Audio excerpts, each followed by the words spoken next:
Recently, we completed Monkey Madness 2 and While Gothic Sleeps. At the end of Monkey Madness 2, however, we lost our Slayer Master Neve, and in her place now is Steve. I'm not going to be using him as a Slayer Master, I don't think. We're either going to be going to Duradel or Konar. However, we're still going to be in the middle of Turiel boosting. We're currently sitting at 187 points, and there's just a couple of more things I want to unlock or extend. Not only did we lose Neve after Monkey Madness 2, but after While Gothic Sleeps, we actually lost Turiel, and now we have Aya. So it's no longer Turiel boosting, it's Aya boosting. We're here at Shallow Village picking up our 280th task, and like I said before, Aya replaced Turiel, and likewise, Kuradel has replaced Duradel. What's our task going to be? 5 Rune Dragons? I have done one Rune Dragon task on this account before, and it was a bit of a pain. This time around, I think I'm going to try and use a Tumikin's Shadow. Last time, I tried to fang it and melee it like normal, but I was taking so much damage. Throughout our Slayer grind so far, we've been using the Blade of Saeldor, and sometimes the Scythe of Vitter on occasion. The Scythe is better in some instances, and most of all, it's just fun to use, so I've been using it. However, it has been uncharged. Now, on something like Greater Demons, it being a 3x3, even an uncharged Scythe is actually better than using the Blade. So that's just one example of where I've been using the Scythe, but it's never been charged, right? But now it is. We made our way over to the Theater of Blood Bank. I actually had to run over here as I've yet to do the quest line to give me the TP here. But I decided it was worth it. We just picked up a Monkey's task. We're still Turiel boosting here. And I began doing this task, but then I realized Demonic Gorillas should work with this Slayer task. So charged up the Scythe and let's go gear up for our first time at Demonic Gorillas. Alright, now before anybody questions it, I know an Arclight or an Emberlight is best in slot, but we're using the Scythe for the content. We're wearing the Eclipse top and bottom as well because we're going to be ranging with the Eclipse Atlatl. This is a very interesting combination of gear, can't say I've ever used this before. Unfortunately, this is just going to be a small task. Hopefully we pick up an actual Black Demons task in the future. Here we are, looks like there are some other people here as well, and I haven't been back to Demonic since they've made those changes.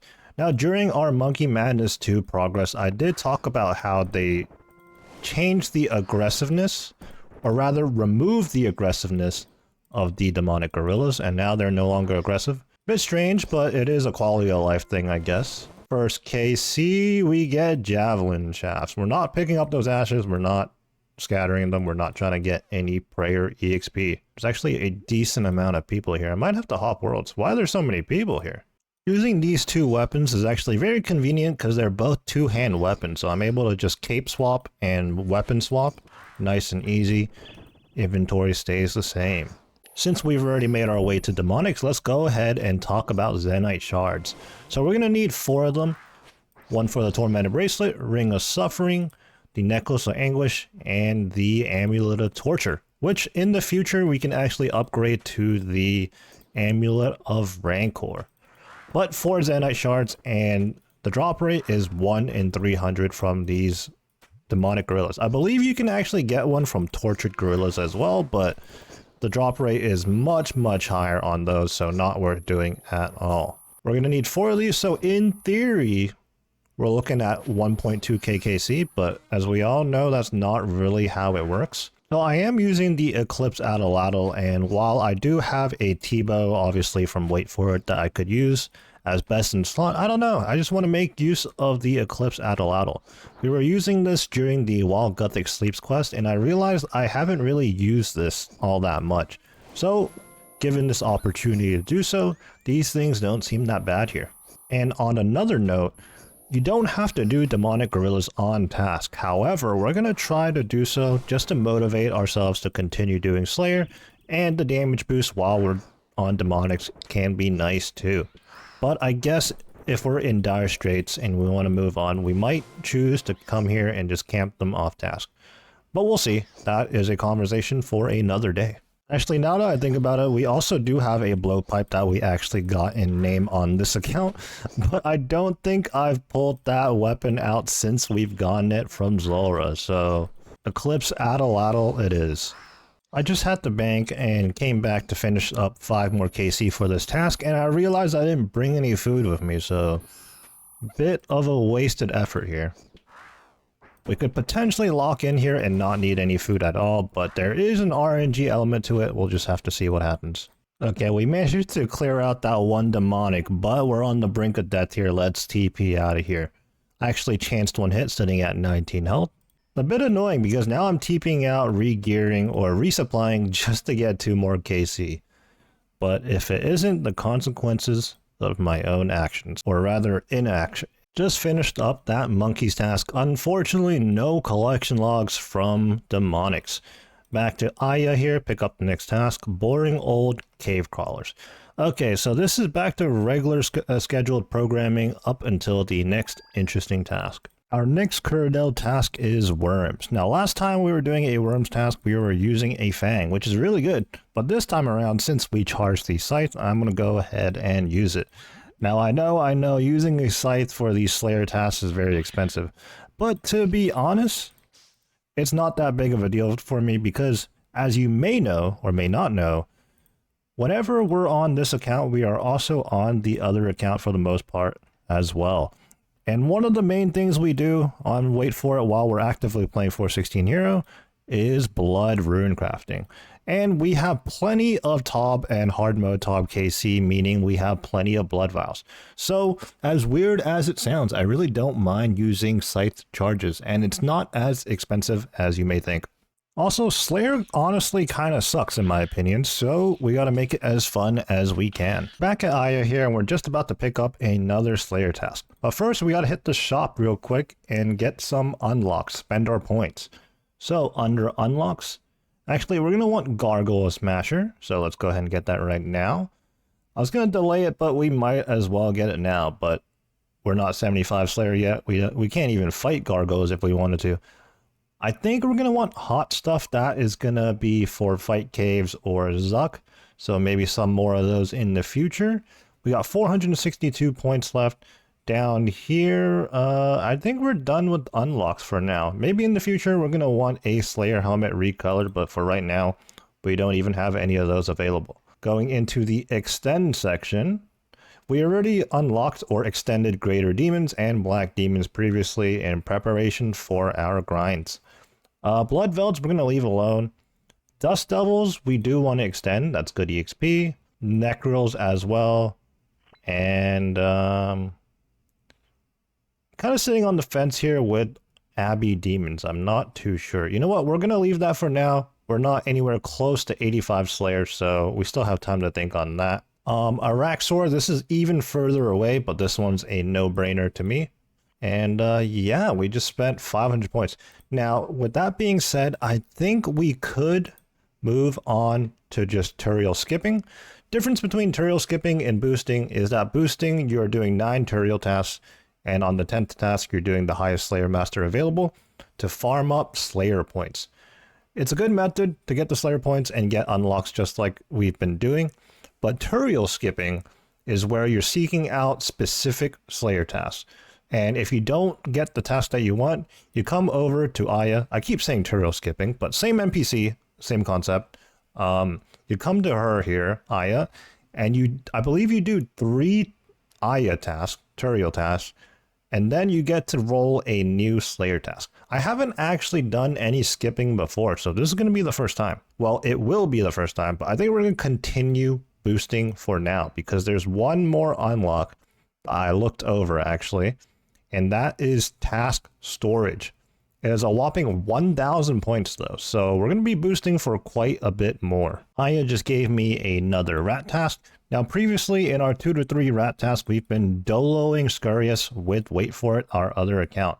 This time around though, I am just going to solo it because Wait For It has actually secured 3 Scurious spines already. Meanwhile, this account doesn't have any. I wonder if it was because of some kind of MVP system where the MVP got the spine, because this account has missed out on the spine 3 or 4 times now. So we're just going to go ahead and try to get it solo. Back at Demonics, thanks to another Turiel task. Aya task, you get my point.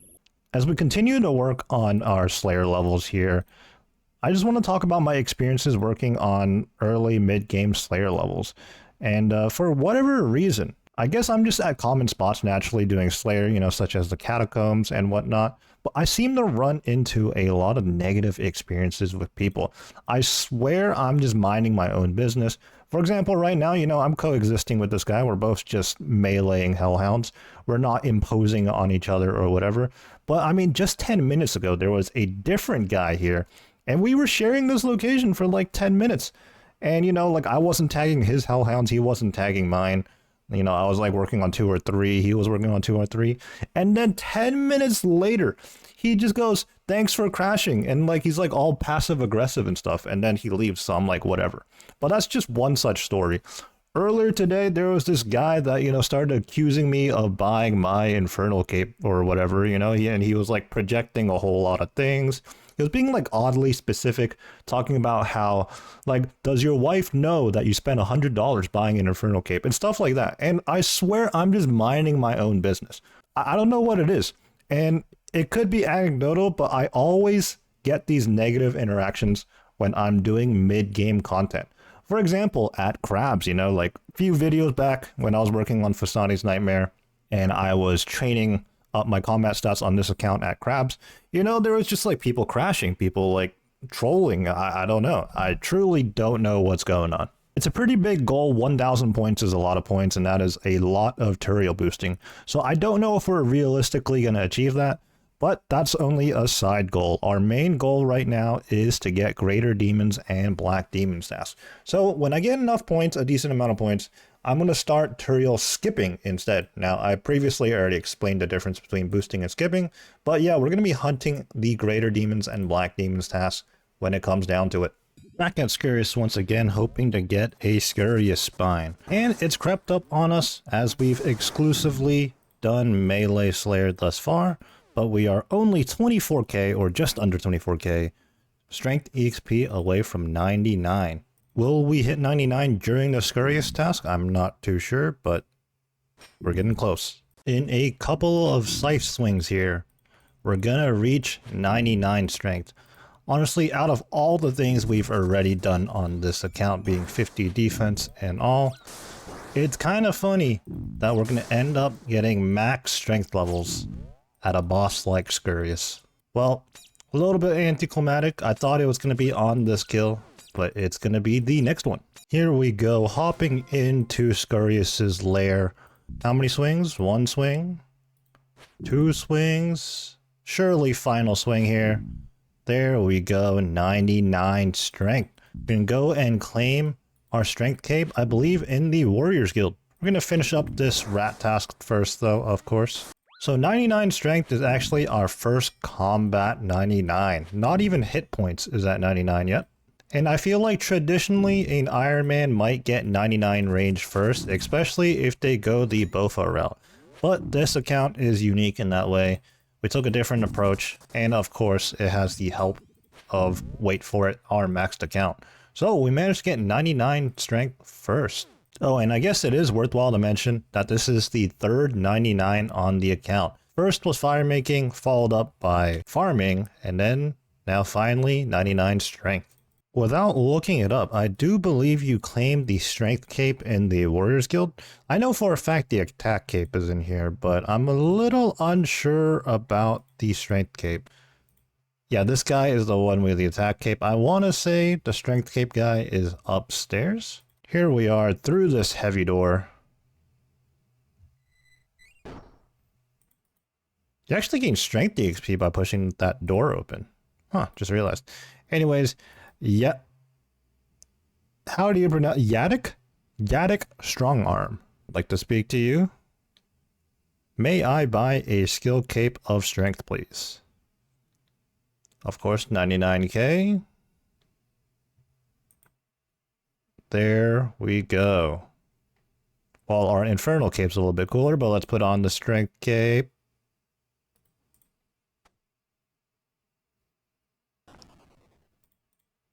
Sweet. After quite some time, we finally picked up our first Greater Demons task. Post while Gothic sleeps anyways. 235 Greater Demons. Let's head on over to Tormented Demons. Well, first, I guess I gotta figure out the gear setup. So here we are, here's our setup. We're rocking Eclipse top and bottom. And of course, we got the Slayer helm, the Amulet of Fury, and the Arania boots. That will serve us for both attack styles, range and melee. Oh, can't forget the Barrow's gloves as well. For our melee weapon, we're using the Abyssal Dagger. Now, the Abyssal Dagger I actually pulled on Wait For It during my many Abyssal Demon tasks. Nope, I didn't actually get it from Sire, so that was pretty lucky. And I've never really used this before, so I'm excited to use this. I'm not using an Arclight or an Emberlight because, well, for one thing, we don't have a Tormented Synapse available, but also I don't have many ancient shards for the Arclight. Anyways, for the range gear, we're once again using the Eclipse Atlatl. Now, T-Bow is better, but I don't feel like trading that over, and Blowpipe is better, but let's just be honest, I want to use the Eclipse Atlatl more. Here we are, we made it to the Tormented Demons location. At the end of each hallway, there's like 2 or 3 Tormented Demons, and there's a bunch in the center as well. There's multi-zones and single combat zones. I kind of just want to deal with the single combat right now, so let's see if we can find a spot. Tormented Demons have a lot more health than Demonic, so we're going to be here for quite some time. And on top of that, obviously, this is our first big boy task. We got a task of like 230 something. I also brought along a Bracelet of Slaughter with us just to extend the task even more. And our first KC, we get a combat task out of it. There's actually several combat tasks available to do against Tormented Demons. We're not going to be like overly concerned about that right now. We're just going to be farming them up. Also, these Tormented Demons are very good Slayer EXP. 1 KC right there just gave me like over 1,000 Slayer EXP.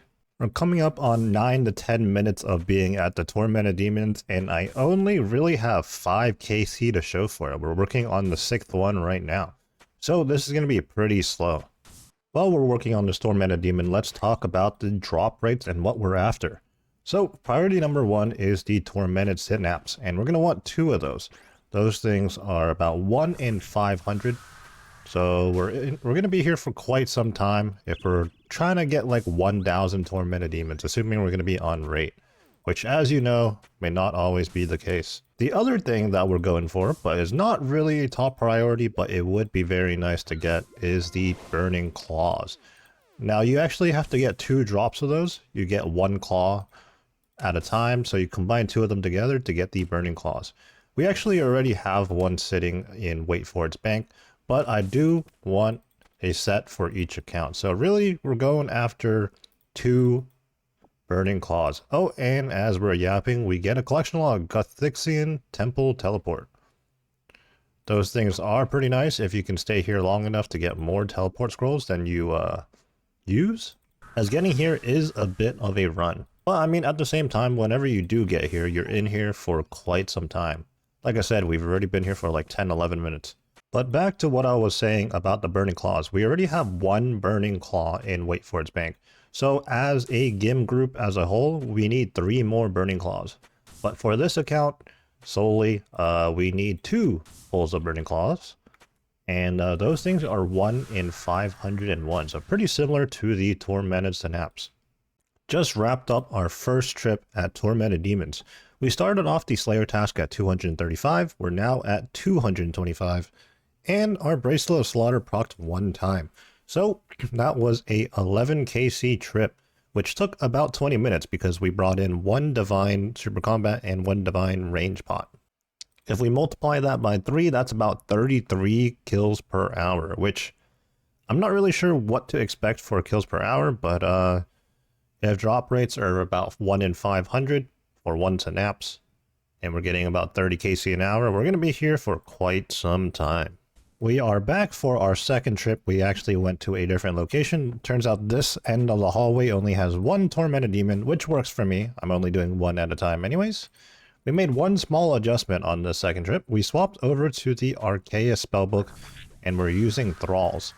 Like I said on that first trip, these things have 600 HP, so taking 1 down actually takes quite a bit of time, and Thralls will help with our DPS. Just got another combat task through Fire and Flames. That might... Actually, I'm not sure what that is. Let's check it out real quick. You know what? I'm just going to pull it up on the wiki while we keep going. Okay, so turns out that one is just to get a KC while their shield is inactive. I haven't really been paying too close attention to that, to be honest. As a side note right now, what we're working on wait for it, is wood cutting. Currently there is a skill of the week in the clan, which I actually got the honor of picking what the skill was, and I picked wood cutting. So here we are at Redwoods. On occasion, Tormented Demons will give you a drop like this, Smoldering Pile of Flesh. So for this one, this pile is actually food. So right now we're 77 HP, we can eat from it, and we heal up to 95. I think there are other boosts as well. I think there is a prayer one, and I think there is a combat stat boost. So on occasion when you get those, it is nice to give you a little bit of a boost and perhaps even extend your trip. The Tormented Demons grind has been super cozy so far, so much so that I had originally intended to record a clip hitting the 100 KC milestone, but we actually passed it up by a KC or two. We don't have anything to show for right now, unfortunately, but we can't really complain because we're only 1/5 of the way there to drop rate for any item. We're still at Tormented Demons, but today is a different day than from when we first started this Slayer task. We got about 77 to go, plus whatever the Bracelet of Slaughter will extend us for. And we are in a slightly different setup. I've swapped out the Eclipse armor and the Atlatl in favor for Blue Moon and a Tumikin's Shadow. I want to say the DPS is better, but obviously a bit more expensive to use this setup. But these Tormented Demons are slow to kill as is, so that's why I elected to swap over to the Shadow just to speed things up a little bit. Our current KC is 189 with 76 to go, plus whatever the Bracelet of Slaughter is gonna give us. So hopefully we see something soon, but honestly not expected. Well, here we are, the final KC of the task. This was a 235 KC task, and through the help of Bracelet of Slaughters, we've actually done 284 and 285 if you count the one I'm working on right now. Unfortunately, no drops, but we haven't hit rate, so maybe on the next task. But after this task, we're going to continue Turiel or Aya boosting for more points, because we're still after the task storage unlock. Couple more hits here, maybe this final one. Bracelet of Slaughter doesn't trigger. 340 tasks complete, and we get 78 rune arrows. Let's get out of here. Oh, I need a hop worlds. So I don't know if I was just slow or what, but that Greater Demons task took me pretty much 2 real-time days. So I think an ideal situation for me right now is that the next big task I get is hopefully a Black Demons task, so I can go on over to Demonics instead, just to spice things up a little bit, differentiate the content. After many Aya tasks and several Kuradel tasks, we finally got another task that lets us get back to Demonics. Now, unfortunately, this is an Aya task, so it's just 25 monkeys, but we brought our Bracelet of Slaughter with us to hopefully squeeze out a little bit more KC. Let's take a look at the gravestone here, and let's see how many demonics we've killed thus far. Looks like it's 32, so not many, and hopefully, I mean, we're pretty much going to be doubling that KC after this trip. Well, this is awkward. You might be wondering where I am, and I'm in the Watchtower. We actually recently unlocked the Watchtower teleport after the completion of the quest. I think it was a prereq to While Gothic Sleeps, or Monkey Madness 2, I'm not sure which. But anyways, we ended up here because I was fighting a demonic gorilla, and I was trying to do some high alching in the middle while fighting one. And, you know, honestly, I don't know how, but I somehow managed to misclick the Watchtower teleport. So we did finish that monkey's task. We ended up doing 35 more demonic gorillas. Unfortunately, no Zenyte shard yet, but I mean, we're low KC still. It is what it is. We're back to Aya boosting. We already just did a cow's task, and now we're on our way to slay some goblins. Hopefully, task number 390 is going to give us something good. All right, we're working on task number 399. One more before 400, before we get a huge amount of points. We just picked up a lizards task. Typically I do these in the desert, but that requires ice coolers. Recently I learned about, I think they're called sulfur lizards, and they're somewhere in the Karum Slayer dungeon. Evidently not on this floor, so I'm going to go looking for them. Okay, I just take the stairs and they're right there. Maybe this is better, who knows? And the big 400th task is gonna be... Oh yeah, that's right, I did unlock this. Okay, I'll be honest, I'm gonna skip this. Yeah, I'm gonna free cancel it. Don't want to be doing this right now because I'm like prioritizing the greater demons and the black demons tasks. You know, I think I would do it if I was doing Slayer on the other account, but not this account right now. I'm gonna have to look at the another Hellhounds. Dude, come on, man. Okay, what's our farming contract? Let's just do our farming contract and a birdhouse run real quick. Hellhounds task completed. Head on over to Aya under rewards, and finally, task storage, a whopping 1,000 points. But even after that, we got like 200 points to spare, and I'm pretty excited to use this. Actually, never had it before. Having unlocked the task storage, I think we are now done with point boosting. We can now move on to skipping, which I will do my best to explain under my own understanding. I've never skipped in the past before, so I might get some things wrong here. But basically the concept of what we're going to be doing is we're going to be heading on over to our Slayer Master of Choice. So let me go ahead and do that real quick. So we made our way over to Curdell and we asked her for a task. We got Zars, and I actually mistakenly asked for Zars and not Jad or Zuck. If I picked Jad or Zuck, it would have been a free skip, but now I'm locked into place with Zars, which I actually don't want to do. So this is a good example, good situation. So typically when you don't want to do a task, you just talk to the Slayer Master, you go to tasks, and then you click on cancel task. But what we're going to do is we're going to head on back over to Turiel or Aya. So here at Aya, if we speak to her, she's going to tell us about our existing task, but then she'll offer a new task. However, it comes at the cost of your streak. I'll say that again. If you Turiel skip or Aya skip, you lose your Slayer task streak. So make sure you're okay with that. If not, don't do this method. So we're okay with losing our streak. We confirm it. Yes, please. And now she says you have 24 birds to slay. So we're going to go ahead and do that. Having done our Aya task of 24 birds, we can now safely return to Curdell and we get a new task, 170 Hellhounds, which is absolutely unbelievable. I'm going to have to pull up the wiki to see how heavily weighted Hellhounds are because I've been getting nothing but Hellhounds tasks. Okay, this makes sense. It is the highest weighted task outside of Abbey Demons, bosses, Dark Beasts, and Araxites. We don't have bosses unlocked as a Slayer task, and we obviously don't have the Slayer levels for Abbey Demons, Dark Beasts, or Araxites. So it's no wonder that we keep getting Hellhounds tasks. Well, despite us having done many Hellhounds tasks recently, I am going to go ahead and do this one.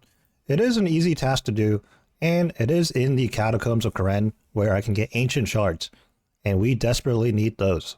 As I'm working on this Slayer task, I realized I have to go back on my words. I know I just said that we're moving on from point boosting, but that may not entirely be the case. So we're getting Hellhounds tasks over and over again, as we said, because it is our highest weighted task from Duradel or Curdell. Well, that means we're going to have to set up our block list, something that I've kind of overlooked and forgot about. I do have cow fights blocked on the list at this point in time, but I don't have anything else on the list. We're doing this Hellhounds task this time around, but the next time we get one, Hellhounds are going to be going on the block list. What a fantastic way to start off this video by picking up a Greater Demons task. 249 of them. I believe that is on the higher end as well.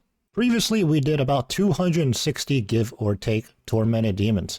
Now, with this task, plus whatever Bracelet of Slaughters are going to provide us, we're surely going to hit rate for a Tormented Synapse, or even a Burning Claw.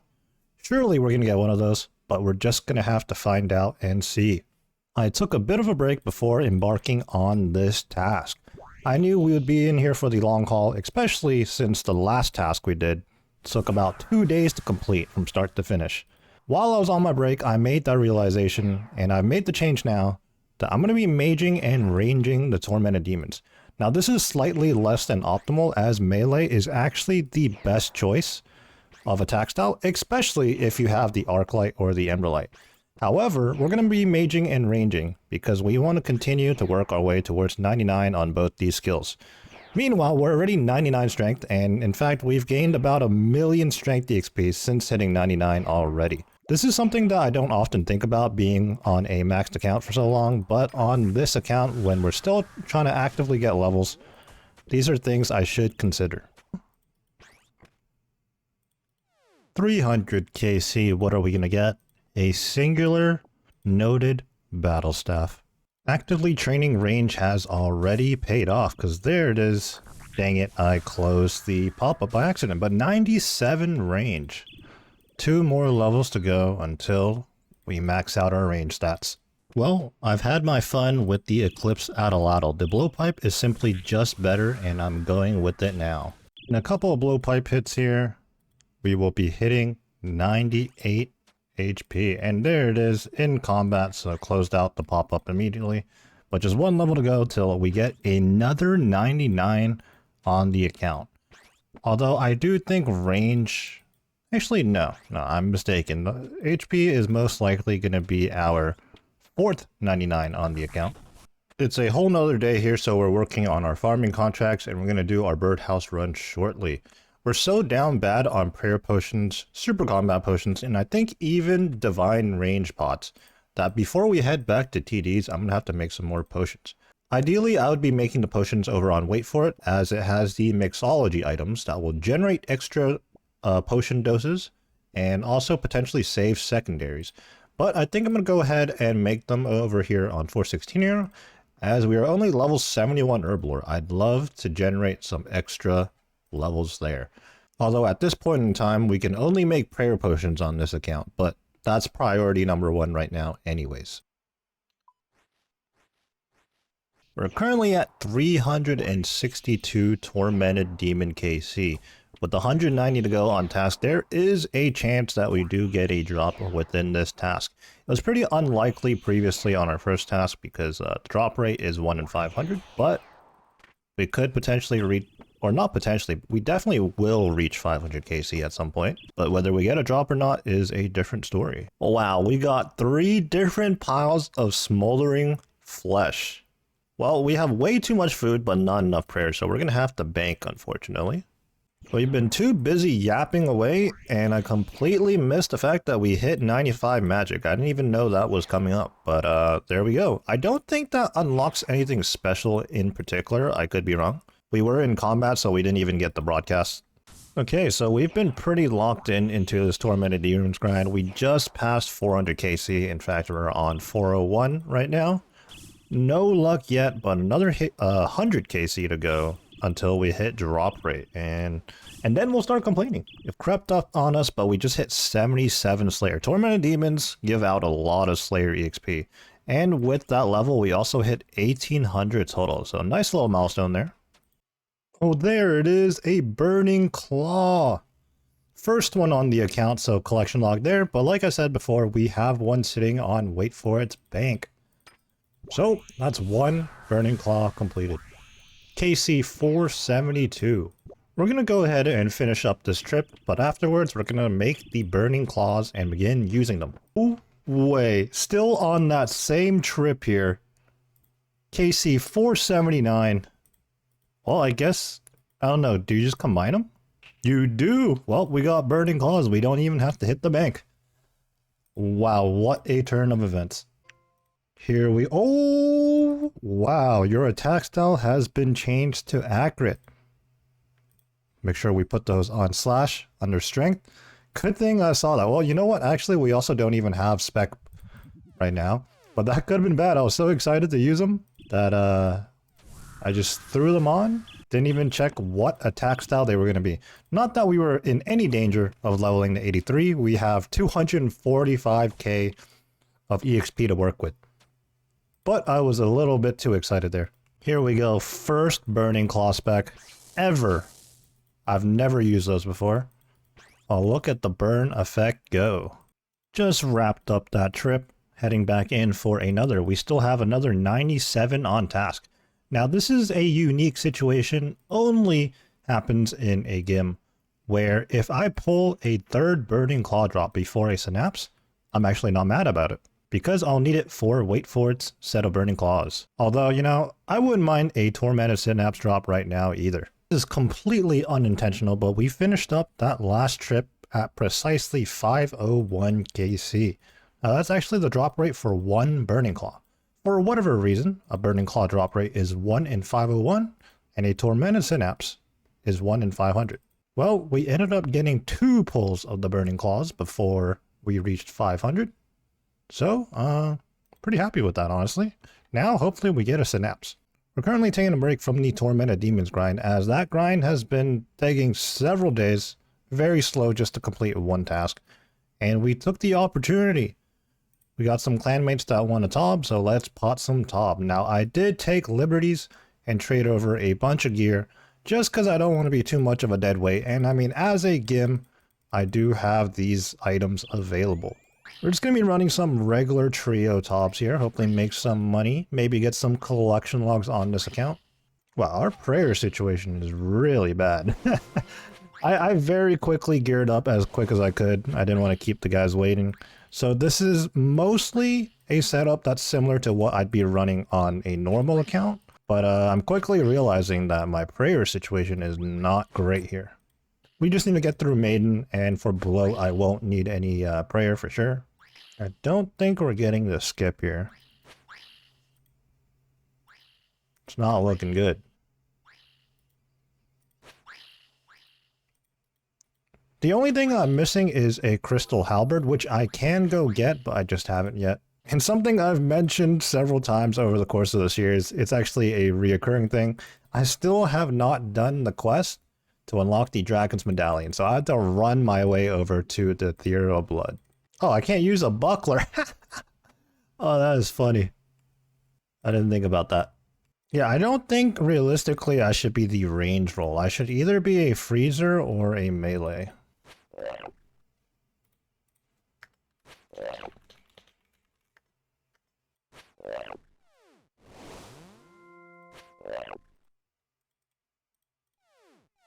Hey, I did 436 damage. That's not like a far cry from what a typical person might do. I have very limited amount of salve, so it might come to a point where I don't drop it. I only have like 5 in my inventory right now, or my bank.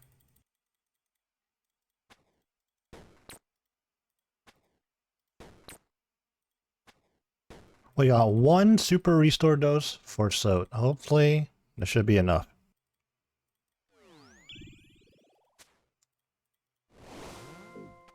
What the? What are those tiles? Those are... I didn't mark these tiles. I didn't label these tiles. What?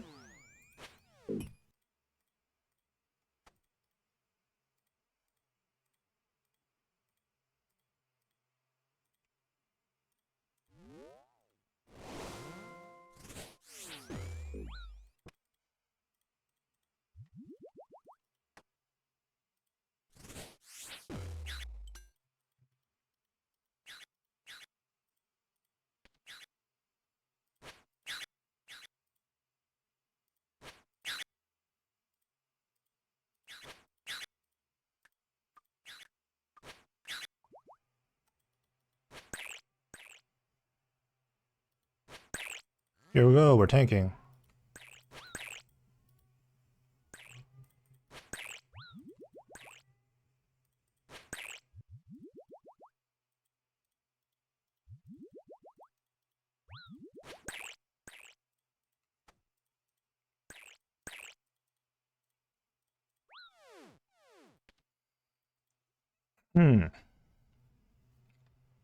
Oh, and we get Trio Speed Chaser. New PB of a 1911 in a trio. I don't think I actually ran any trios before, so... Easy PB.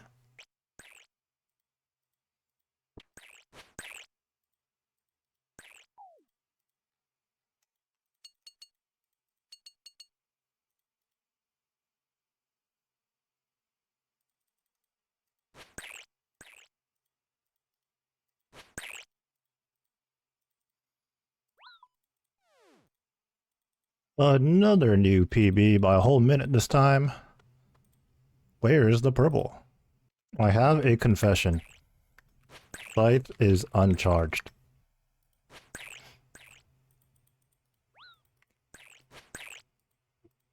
It's not actually uncharged. It's we're just doing a little bit of trolling. Just kidding. Can you imagine if my scythe was actually uncharged though? Dude, where's the purple? Unbelievable. As you just saw, we ran 3 quick trio tops. Unfortunately, no purples, but that's okay. It was fun nonetheless, as this Ditch citizen gets in our face, okay? It was pretty cool to get to use the scythe on this account, because last time we did top on this account, our stats were much lower, and our gear we were using was much different. Now, the scythe we've been using on 416 Hero is a duplicate scythe. We do have 2 of them in the GIM group, and they were both pulled on Wait For It. So unfortunately, that dampens our grind in top a little bit on this account, but what that does enable us to do is move straight on into hard mode tops so we can get the scythe kitted. And the shadow that we have been using at Tormented Demons previously is also a duplicate shadow. We have 2 of those as well, also pulled courtesy of Wait For It. So that just leaves us with the second Twisted Bow to go after. Now, it's actually a little unfortunate that this has played out the way it has, because prior to the start of this GIM series, I had been playing Wait For It, and I have mentioned this a few times before, but if you didn't know, it took me over 1100 solo CMs, and 300 to 400 regular chambers as well, to get the Twisted Bow on that account.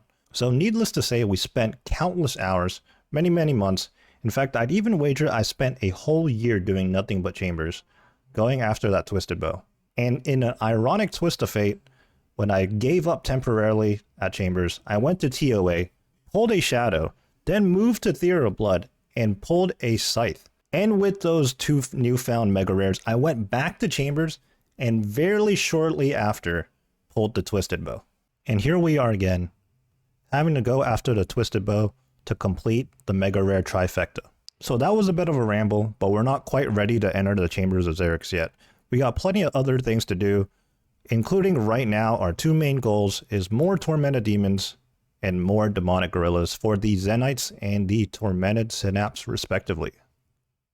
I can't even count how many combat tasks we just did, but we also got a 1 KC. In the following clips, we're going to be finishing out the Tormented Demon task that has taken forever to do.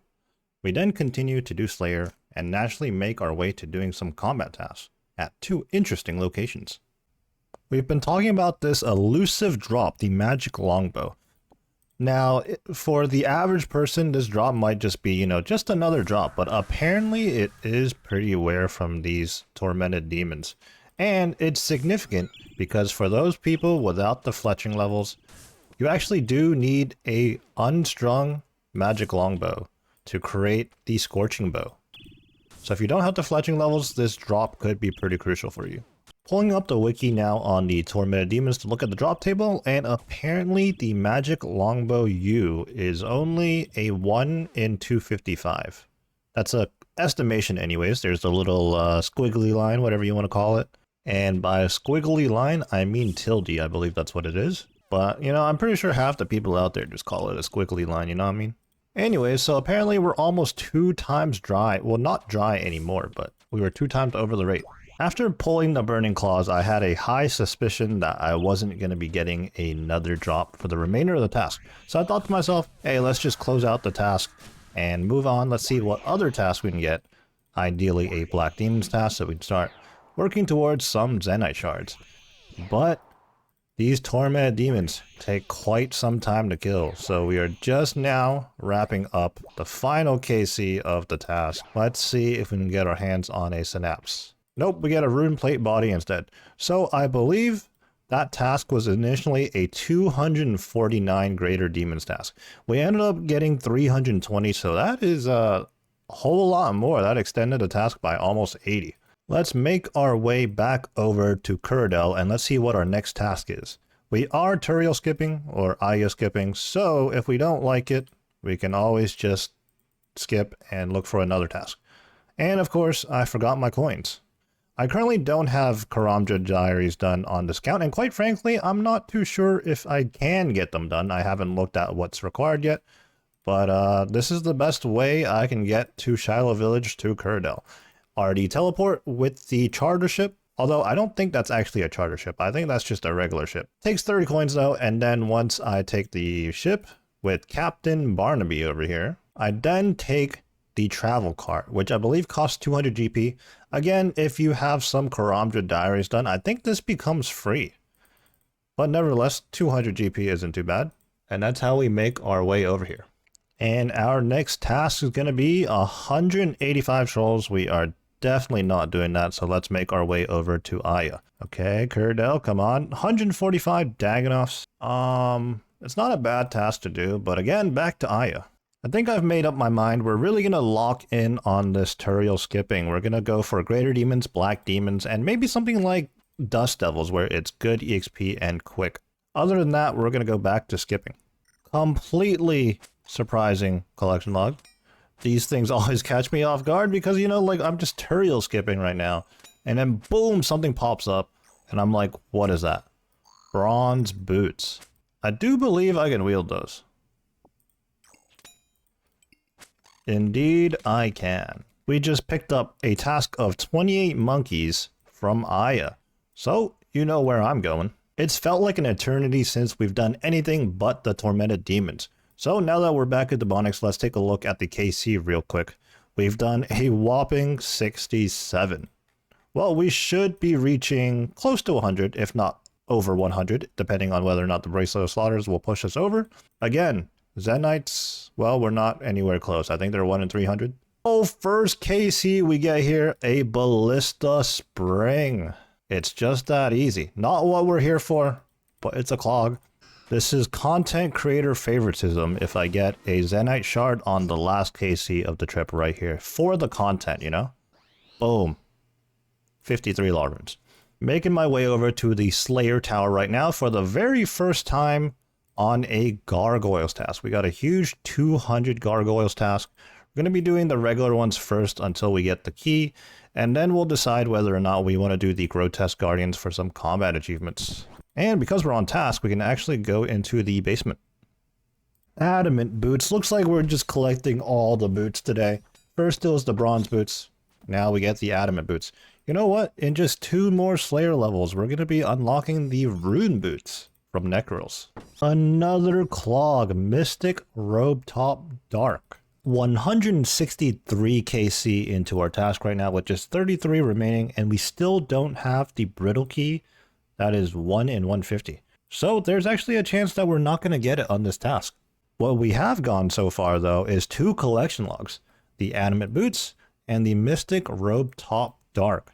I think we have potential for 1 more collection log if we get a Granite Maul in this task. Oh, there it is, KC 174. Just as I was saying that we might not get one, we have our hands on a brittle key. And you know what? With just 22 KC to go, let's go ahead and check out the Grotesque Guardians. First, we're going to have to re-gear though. We've re-geared for Grotesque Guardians and we've made our way up to the top of the Slayer Tower. Up here where there's more gargoyles. This is where you go when you're doing them off task.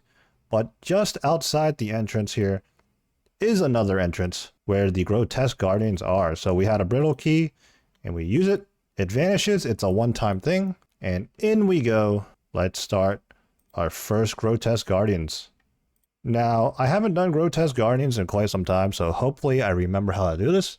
It can't be too complicated though, it's just a mid-game boss, so I'm sure we'll figure it out even if I don't remember. So in order to start, you ring the bell, and I think it being our very first time here, we actually get this cutscene, which is pretty cool. And luckily, it's only the first time you're here. After this, you can skip this cutscene, otherwise this would get old real quick. So I believe you want to pray range. And kind of drag Dusk over towards you. Maybe even step under if you can. Focus down Dawn. And when Dawn's HP bar is about 50%, she's going to run away. And that's when you turn your focus to Dusk here. Pray melee and try to melee it. We're going to dump our specs here. Actually step back because once he does this animation, if you're standing right next to him, he will knock you back and do a hefty amount of damage. So focus down Dusk, he's 50 health, and he'll run away. During this portion, switch back to your range gear. Avoid those portals, those purple and yellow portals. Pray melee, rigor, or whatever offensive range you have. If you do enough damage, you can actually out DPS these energy spheres, but I don't think that's going to be the case for us. So we're going to go ahead and click on them, absorb them. And you actually want to stand in melee range of both the guardians. We're going to range down Dawn. Dawn is officially done with. Now during this next phase, you're going to get kicked out just like that. And there's going to be one tile of opening. You're going to want to run out. Oftentimes you can just click anywhere on the arena in the room. However, there are a few exceptions where you have to be a little bit more precise on your clicks. Fighting Dusk here, he's either going to melee or range you. It's kind of like Olm. If he's meleeing, just stay with Protect Melee, because he's more likely to do that. And there we go, 1 KC. We just got, I can't even count how many combat tasks we just did, but we also got a Granite Hammer 1 KC. No way. That is crazy. 1 KC Granite Hammer.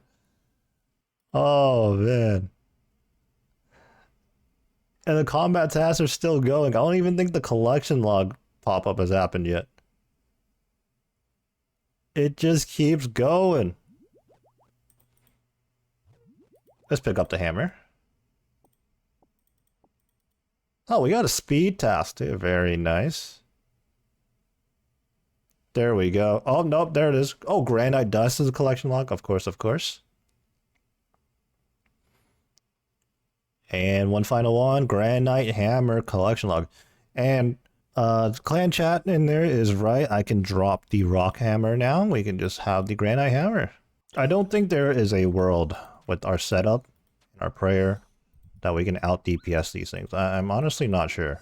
Maybe if we use Dragon Darts and then like get a little bit lucky, you know. I'm sure we will have to do that if we ever want to go for the Grandmaster time. Now I believe Death Charge works on one of these, so Dawn right here should proc. So as I was saying earlier, if it ranges you, you should keep protecting range. There's a higher chance of that happening. Although right now it's being incredibly rude and alternating. Oh, second KC, we get a new PB. Oh, and we get the perfect Grotesque Guardians task that time. We got 4 brews, or 2 brews out of it. So what I was talking about previously about skipping the cutscene, I believe now that we've left our first trip and now we're back. Am I tripping here? I might be tripping, I don't know. There's no quick start. I swear there was. Other than the combat achievements, there's no real reason why we would want to be doing Grotesque Guardians anyways. The Granite Hammer is a nice bonus. And the other drops, the only other one that I can think of that's relevant is the core, which is what makes the Guardian boots, which you in turn go to a Coliseum to make the Echo boots. And those things aren't useful for us either, because we can't wear them. World's smallest burning claw spec, literally A1. This is probably quick otherwise though. Come on, big hit. 142. Indeed, it was very quick. And that's because that was the first time we went for the orb skip. Oh, we got the quick start. We got the quick start now. I swear I knew I wasn't tripping. Money. I've been talking about having a quick start at this bell here for Grotesque Guardians, and it wasn't showing up for me. But I think I've learned that this quick start only shows up after, I think, 5 KC. So I knew I wasn't losing it. I wonder how consistently we can go for the skip. We're going to try again, and if this pays off, it's 3 times in a row. I guess it's more consistent than I thought. Deadeye is OP. You know what, as long as we don't get absolutely destroyed in this final phase, we will pull this 3 KC trip off.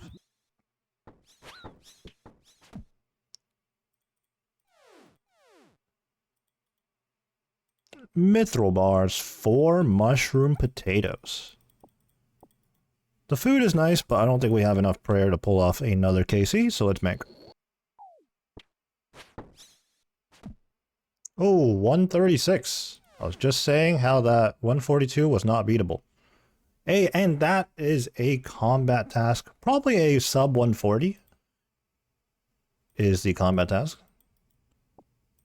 Grotesque Guardians, Speed Chaser. Okay, spur of the moment thing here. Mid Grotesque Guardians, some of the clanmates are running some entry mode TOBs for their hardcores to do combat achievements. Now, I don't have any TOB mode, TOB entry mode combat achievements done, so I'm trying to hop on the train here. First thing we gotta do is make a Crystal Halberd. This is gonna be good for all forms of TOB, but there is an entry mode TOB combat achievement with the Crystal Halberd. Okay. Now that we have that, let's teleport to the POH, switch to the Ancient Spellbook because there is a freeze combat achievement in the Nilo room. Now we're going to Ectophile and run our way over to TOB because, again, running theme of the series so far is that we have not unlocked the Dragon's Medallion. Okay, spur of the moment thing, we're at TOB doing entry mode for some CAs. We are running with some hardcores, although each run is only going to have one hardcore in at a time. I am gonna buy some of these escape crystals just in case I have to tally them. But I think we're geared up again. I don't have any setup, so like it's like super scuffed, and we're just working with what we have. But it's entry mode, so it should be fine. Okay, in we go. He's about to get 6 hours.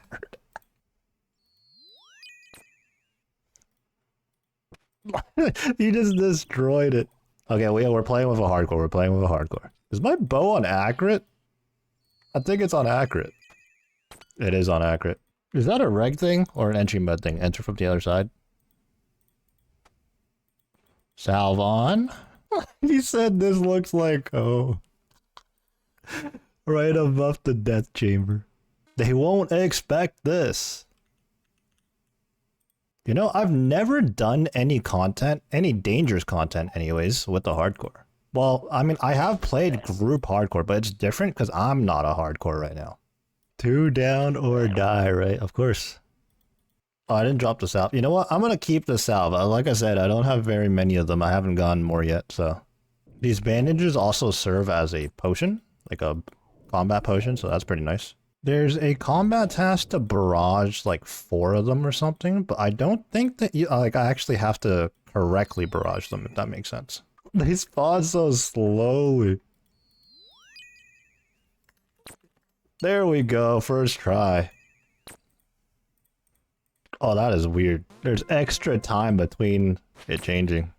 It's so janky.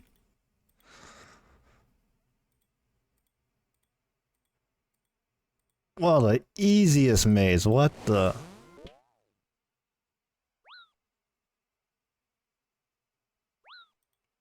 You gotta be targeted for that CA. Oh, never mind. Okay, yep, don't mess up on Screech is the combat achievement at Zarpus.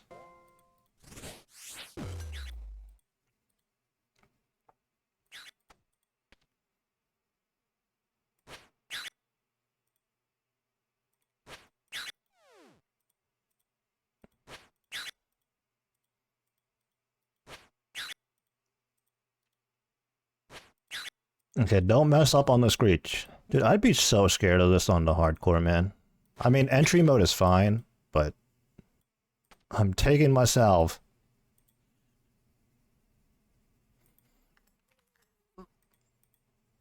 You don't even have enough time to die in the rooms, even if you wanted to. It's so free. I don't get bounced. Dude, I feel like I'm gonna get bounced, man. Let P2 end, please. I don't want to get bounced. It's like, I do this all the time, right? But like, when it's the CEA, why am I so nervous? Yes. Woo!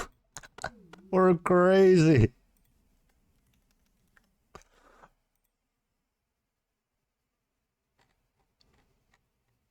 We just casually got the speed task.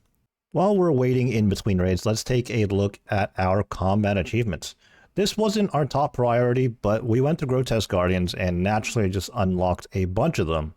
And then the opportunity came up to where we could do some top entry modes, and we knocked out some more CAs. Now it looks like we are just 105 points away from getting, I believe, Combat Achievement Hards, the hard tier. So perhaps we should start looking into them and getting to the next tier.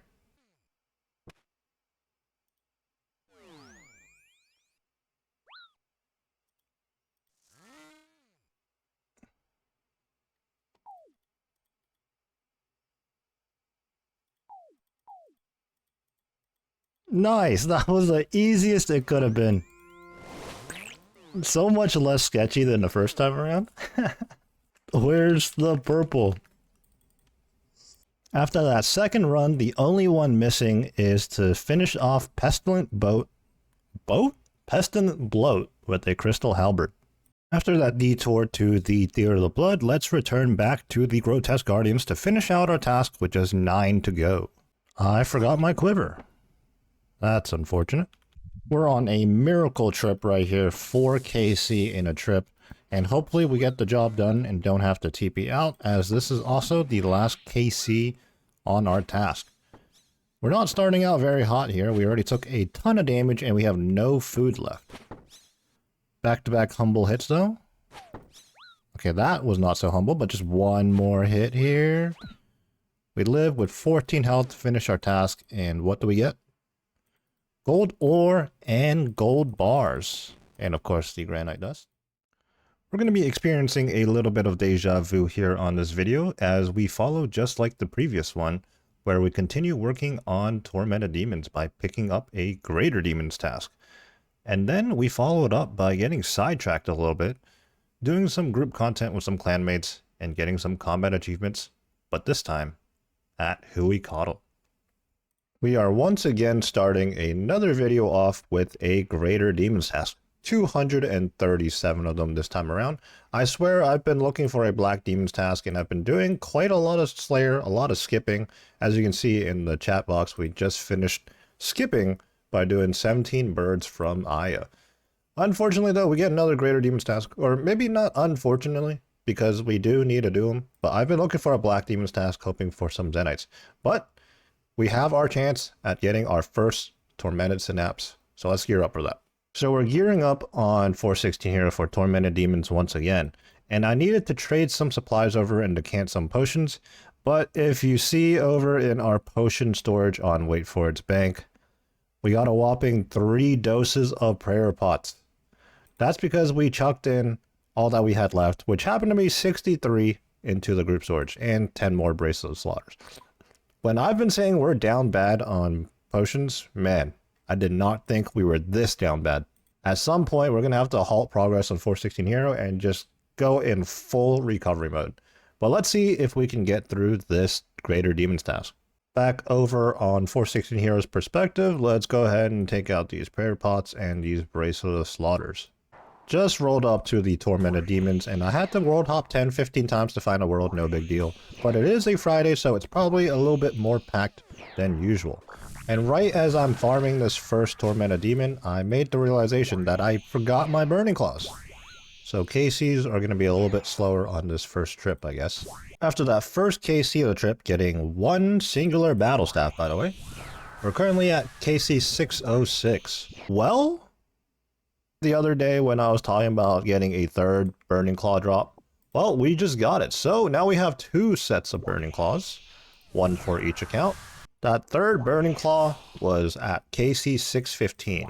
Now, hopefully, we get a Synapse on the next unique drop. So I mentioned this in the past with the little stat boosts that Tormented Demons occasionally drop. This one's stepping all over it right now, but we finally got a Smoldering Heart. I believe this one is a stat boost. There we go, and it lasts for 2 minutes. So, we're going to make good use of this one. Truly funny how RNG works, because like I said, we haven't seen very many of these Smoldering Hearts, but here we are with a second one in the same trip. Little bit of a break in the action here as we desperately need to recover some prayer potions. Pretty much ever since the creation of this account, we've been burning up prayer potions left and right, And on top of that, even on Wait For It, we've been doing content like Yama and Fasani's Nightmare, which also takes up a lot of supplies. Previously, we've been upkeeping supplies because we just simply raid a lot, day in and day out. And raids like Chambers of Xerix and the Theater of Blood simply give you a lot of herbs. So I never had to do herb runs or anything of that nature, nor do I have the Kingdom running. But we are incredibly down bad now because, as you can see, when I search prayer potions in my bank, the 46 4 doses and some change, this is pretty much all I have left between both accounts. This is a far cry and a huge difference from when I used to have over 2,000 prayer pots easily. Now, we're not completely out of luck here because, as you can see, it's shifting over to the herb tab, sort of. You know, it's a little bit of a mess on this account, but here you can see that we have 1,000 snape grass. We have a couple of Renard potion unfinished, and I'm sure somewhere we can find some Renards. We got 11 grimy ones right here. And definitely on the other account, we have some more as well. So let's get started making some of these Renard potions, or prayer potions rather. Digging through the other accounts bank, this is what I have to work with. About 9 unfinished potions, 400 grimy ones, 90 Renard weed. So we'll be able to make about another 400 prayer pots, give or take. While I was working on the prayer potions, I got invited to do some Huey Coddle. Now, I think we're here mostly for the GM time, but for me, I haven't been to Huey at all on this account, so not only will we get that combat task, but we'll be picking up several other ones as well. We haven't been primarily focusing on combat achievements by any means, but just due to circumstances and playing with the clan, looks like we're racking up some combat achievements and we're going to be on the hard tier in no time. Let's go over the setup real quick. We're going to be in Blood Moon with the Scythe on Crush. We also have the Burning Claws as a spec weapon, and we're going to be using the dualies for pretty much half the fight. Anytime we have to hit the tail, we're going to be using the dualies instead of the Scythe, but on the main boss, we're going to be scything it down. So to start off, we're just going to do a regular... Oh, that is awkward. I've never been here, so I have to talk to the NPC real quick. I was getting ready to go in. They're in there already. Okay, now I can join. Fantastic. Before I was rudely interrupted, I was just going to say we're sending a quick run just to get reaccustomed to the boss because many of us, in fact, probably all 3 of us haven't been to this boss in quite some time. And you need to get the instance set up anyways in order to get the best possible times. We are on Thralls, the Archaea spellbook. And right now we're just doing a regular KC. We're not going to dump any specs. We're going to save it for the next run. So that is 1 KC down. Very slow KC, but we got Huey Coddle Champion, which I imagine is just 1 KC. And some Avanto seeds for our efforts. Pillar Lover, another combat achievement. So that was actually another setup. Now we're going to go for a speed time. Here we go. Already made a mistake. I should be using the dualies here. I generally don't know how this is going. I just know that if we can down the tail and not only hit the tail on the left side, the west side here, and then one time on the east side, and then back on the boss, then we're at a decent pace. So ideally, we want to be done with the tail on this east side right now. Let's get our Thrall running again. See if we can get it down. We do. Let's take the opportunity to heat back up a little bit here. We've been tanking damage. Peppy here is saying that we have a bit of unlucky hits right now, so maybe this time won't be so good. I don't know whether to hold my spec or use it then. I don't know. I guess I'll just hold it. And we get a 238, which is a massive improvement from the first 2 runs we did. So the target time we're after right now is a 230. Considering on our first real attempt we just got a 238, I don't think this is going to be an issue. Just a couple of more runs and surely we'll get it done. The annoying thing about doing Huey speed times is that you need to do a setup KC. Another location I can think of where this is the case as well is Duke, and I'm sure there's a few other bosses like that as well. To be honest, I don't like the fact that you have to do that. Okay, the setup KC has been completed. We just got 5 Quorum Seeds out of that. Let's get ready for another speed attempt. Why am I hitting so many zeros on this thing, man? Jeez. Resummon Thrall so it doesn't take 10 years to walk up here. Let's throw down a spec. Fantastic. I'm gonna be honest, the DPS there did not look good on the first part of the tail. Maybe we'll make up for it here Looks like we're doing good DPS. We need to get this down. That is unfortunate. I'm going to go into the group storage here, and I'm going to snag the Amulet of Rancor just to make sure we get that little bit of DPS boost. In fact, it's probably a pretty big DPS boost if you compare it to the Amulet of Fury. Hopefully that's going to help a little bit. Here we go, another speed attempt. My claws miss. That's not a great start. That felt quick. Oh, we get Huey Coddlehide, 2 of them. Let's go. We didn't get the time though, and we weren't even close, but we got some hide. And here comes another attempt. Let's get our thralls going.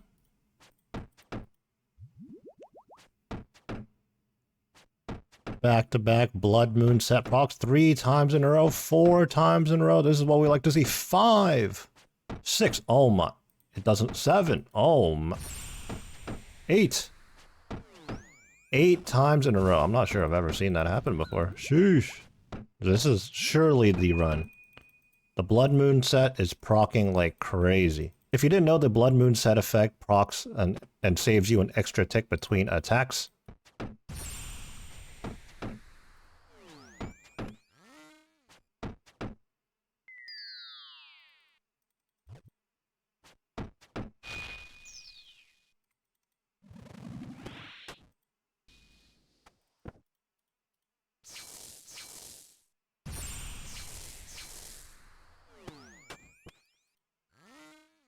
$229. I think we just barely squeezed by it, but we got it done.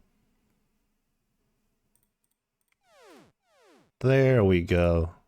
Pick up our death runes. Just like that. A whole bunch more of the times. In fact, we got the elite time, the master time, and the grandmaster time all in one go. So we're just yapping a little bit after having done the speed time, and I'm talking to them about how we started that KC proccing the Blood Moon set effect 8 times in a row. Pulling up the wiki, it says that every successful hit chance, you get a 33% chance of the set effect proccing. And we just did that 8 straight times to start with. Sheesh. So obviously we didn't do all the combat achievements. There's plenty more to do at Huey, but it was nice to bump up our points even more, and we're closer and closer to the hard tier. The Huey adventures are over and we're back to TDs. I did finish up all the prayer potion making though, and we are currently up to around 400 something potions, give or take. That should last us for a good while longer, but at some point we do need to go into recovery mode.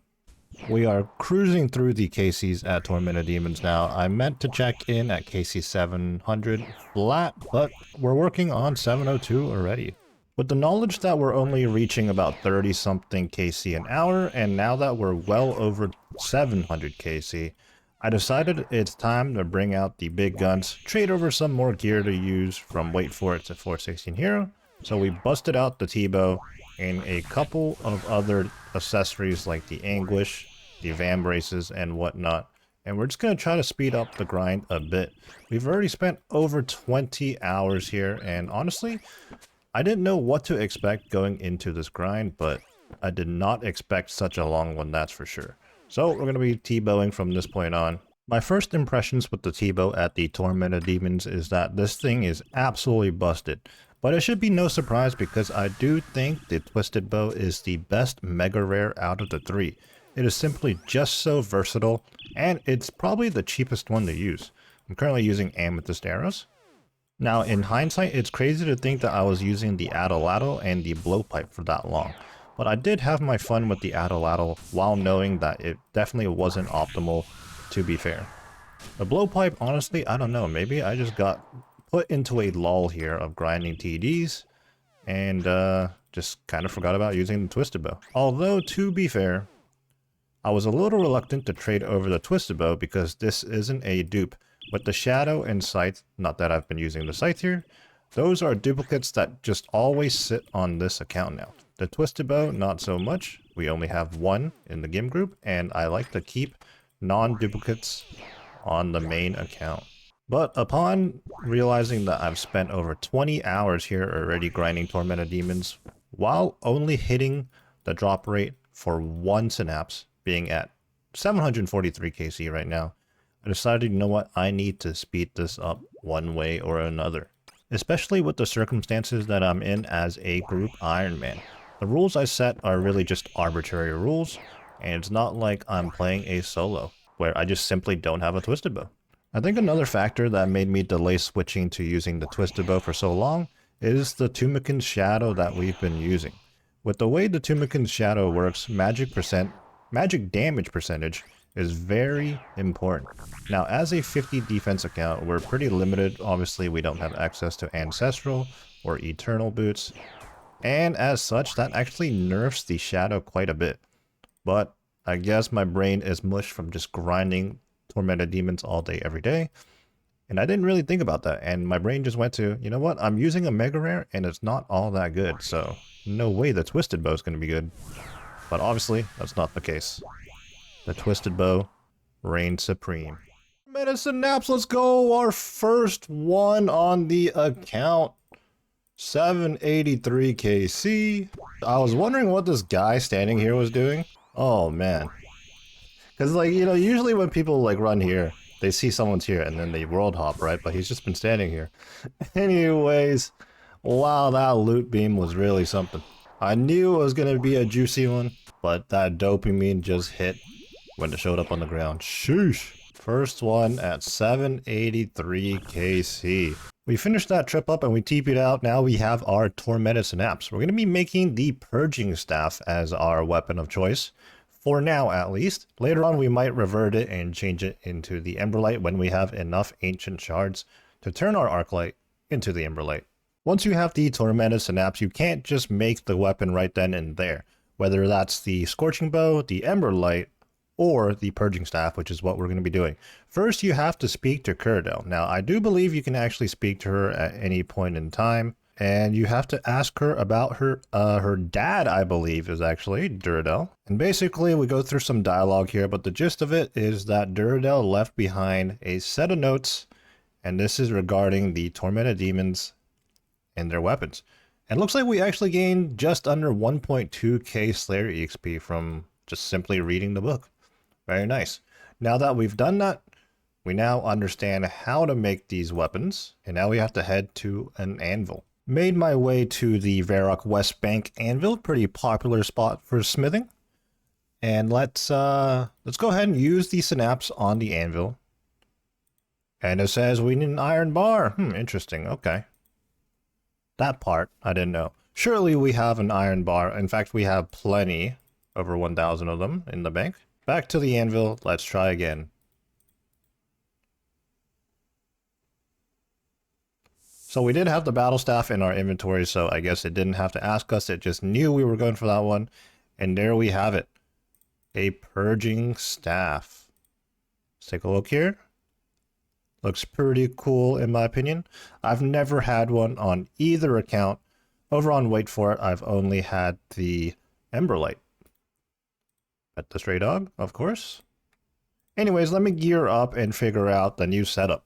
So this is going to be our new setup. This actually looks mostly the same as our previous one, except we swapped out the Tumikin's Shadow in favor of the Purging Staff.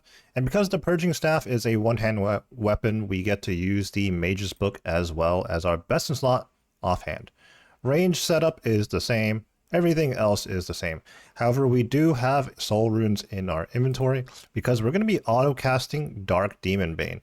And not only are we doing that, we're going to be casting Mark of Darkness because this spell right here makes your offensive Arceus spells more potent. So it's going to be a buff and it's going to be much needed for that. Anyways, yep, that's our setup. Let's get back to Tormented Demons. We're going to be farming up another one on this account.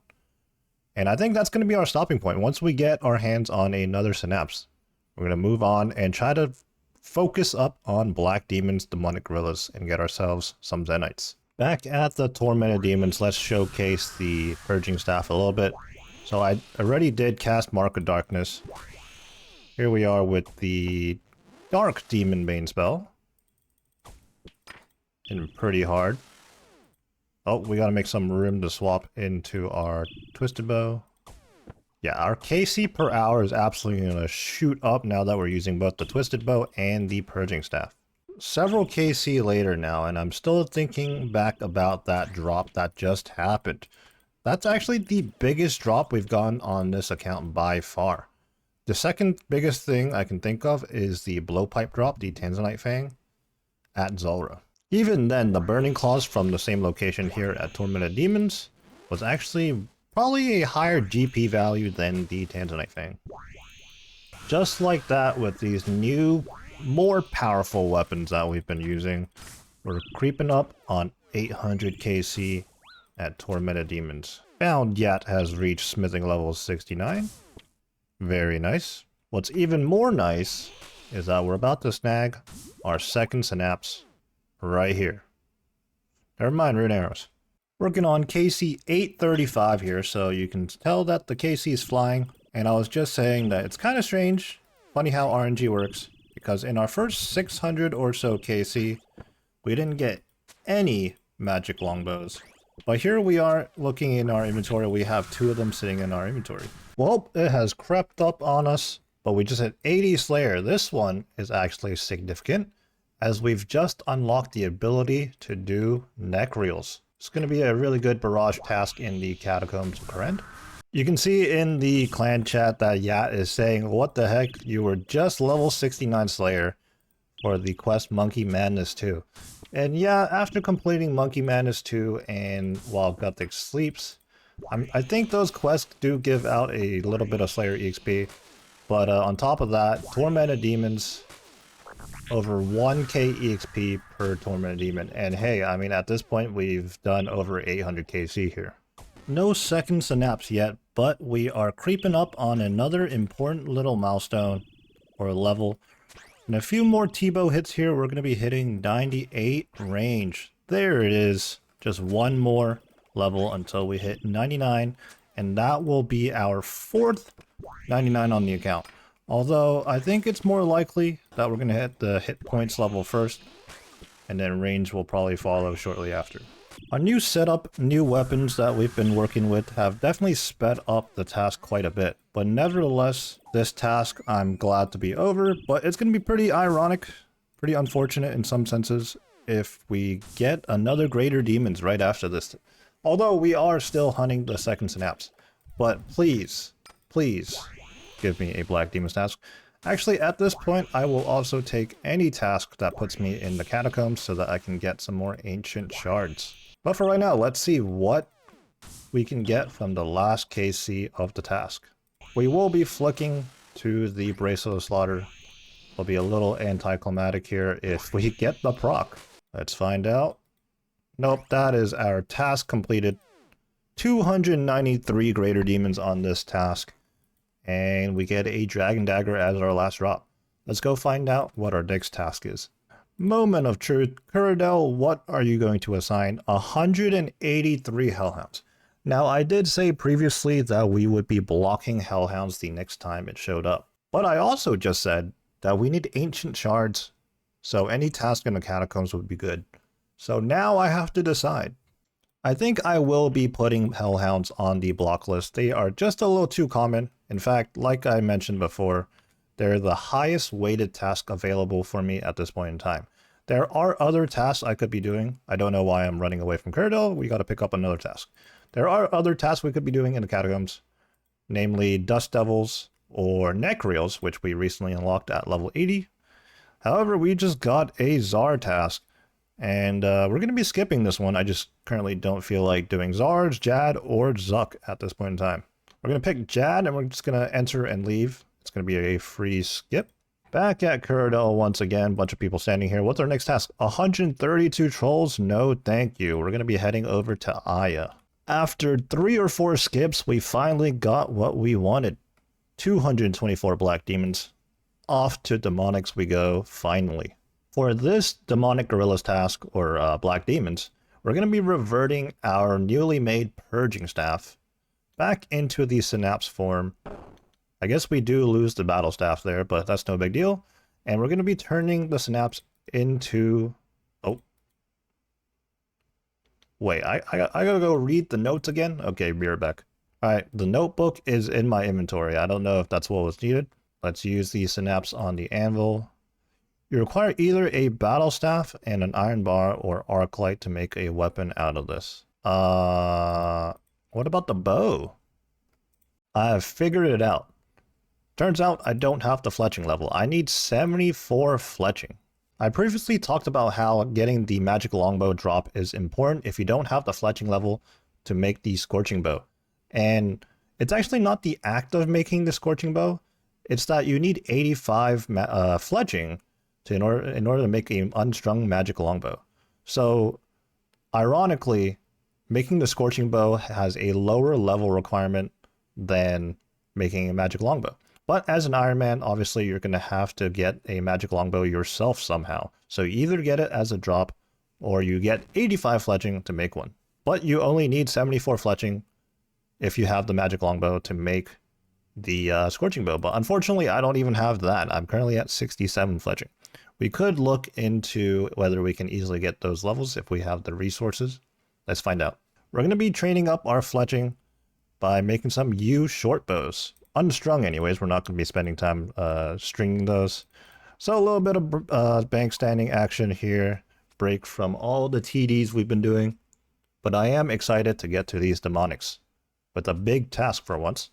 Working on some maple longbows here as I found some extra maple logs sitting in the bank for whatever reason. We have a whole lot of junk in the bank, honestly. Anyways, as we work our way up here, we're currently level 68 fletching now. I've been thinking I can't remember the last time I actively skilled on this account, with the exception of when I made a few prayer pots just because we were that down bad. It honestly feels very strange to be skilling on this account. We've been so PVM heavy on this account, and honestly that's mostly the purpose of it, to be fair. While fletching, I got invited to do some regular Theater of Blood. Now we're going to be potting 4s. I'm on the melee DPS role this time around. And we do have some learners with us. So this could be interesting, to say the least. My scythe is on crush. Let's go ahead and fix that. And the last time we were at Tob, we were talking about how we didn't get any more salve amulets. And I still haven't. Because quite frankly, I don't normally plan on tobbing. We're not quite at that stage yet where we're going to be doing a whole lot of raids constantly.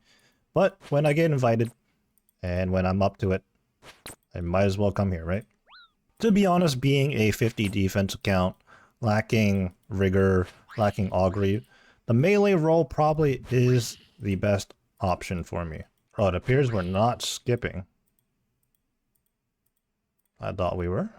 He says, yeah, I figured. No skip. No faith in the team. Come on, I believed in the skip. Actually, I don't have piety, and the other person doesn't have a scythe. And the other two that do have a scythe, yeah, actually, that makes sense. You know, I'm not sure the Burning Claws are worth using here at all. I didn't trade over the Dragon Claws because I figured out the Burning Claws, but I don't think Burning Claws are very good here, actually. Unbelievable, but I actually have to sip a restore dose at bloat. Even more unbelievable is that we're going to have to 3 down. Okay, that Elite Void Knight robe is covering the entire tile. I can't see if feet are going to fall under him or not. I'm going to sneakily hold on to my salve because I haven't got any more. Another reason why we're best fitted for the melee role is we're going to be wearing full Blood Moon anyways, and that way we can equip the dualies. Equip our scythe here for the doubles. Beautiful. Oh, I'm dead. Okay, so this time around I won't be trying to single-handedly skip. I'll keep that in mind.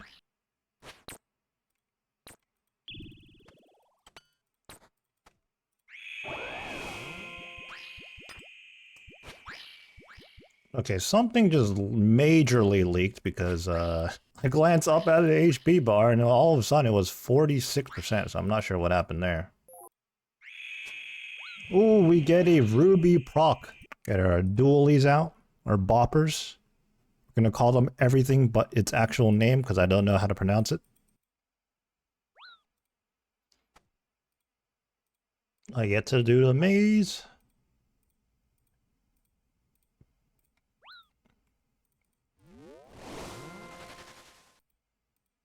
We got it to 0 defense, very nice.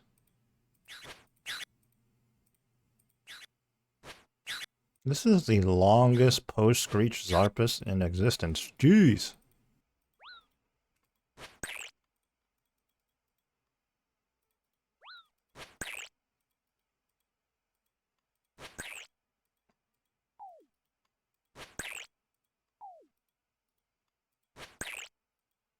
Oh, and I'm out of run energy right at the end there. But we get the job done. That was pretty much a 3+1 Verzic. No purples. There were a fair amount of deaths though, to be fair. Wouldn't it be crazy if we got a pet right here? Unfortunately not, but we do get some herbs, some molten glass, which is nice actually if we want to work on crafting. And into another raid we go. What the? I have never seen that in my life. 5 consecutive tiles that were covered. What? In a regular tob, no less.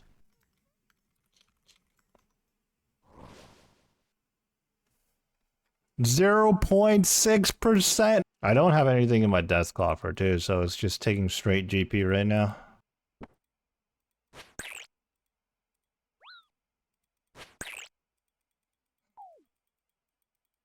And just as I run out of stamina again. Perfect. There's no purple. We got done with the raid session and we've been chilling at the top bank ever since. We recently hit level 70 fletching, so 4 more levels to go. But at 70 we were able to move on to U longbows. So a little bit of extra EXP there. We are back at top this time on our maxed account with the same group of people. But I think it's going to go a little bit smoother this time since, you know, I'm on the max account and on a freeze roll this time around.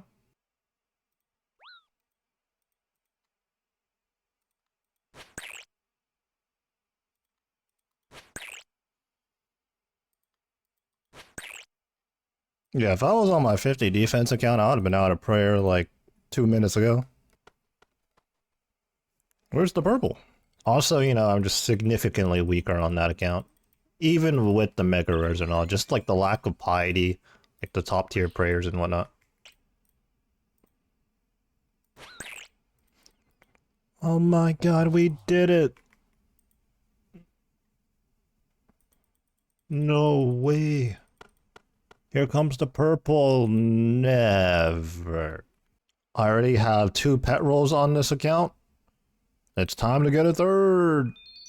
4 palm tree seeds and 39 toad flax. Alright, into another top we go. This time around we're running a trio.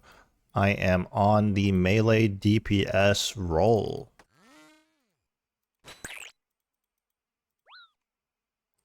Whew. Any purples? Disappointment. Oh, a max claw. Will that count? I don't think it counts. I don't think that counts. Easy.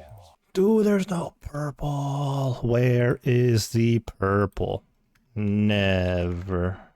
After a quick little top sesh, we are now back on 416 hero. We're currently chopping or fletching the very last of our U logs into U longbows. And we're about to hit 74 fletching. And there we go, 74 fletching. You can now make the Sunlight Hunter's crossbow and Scorching Bows.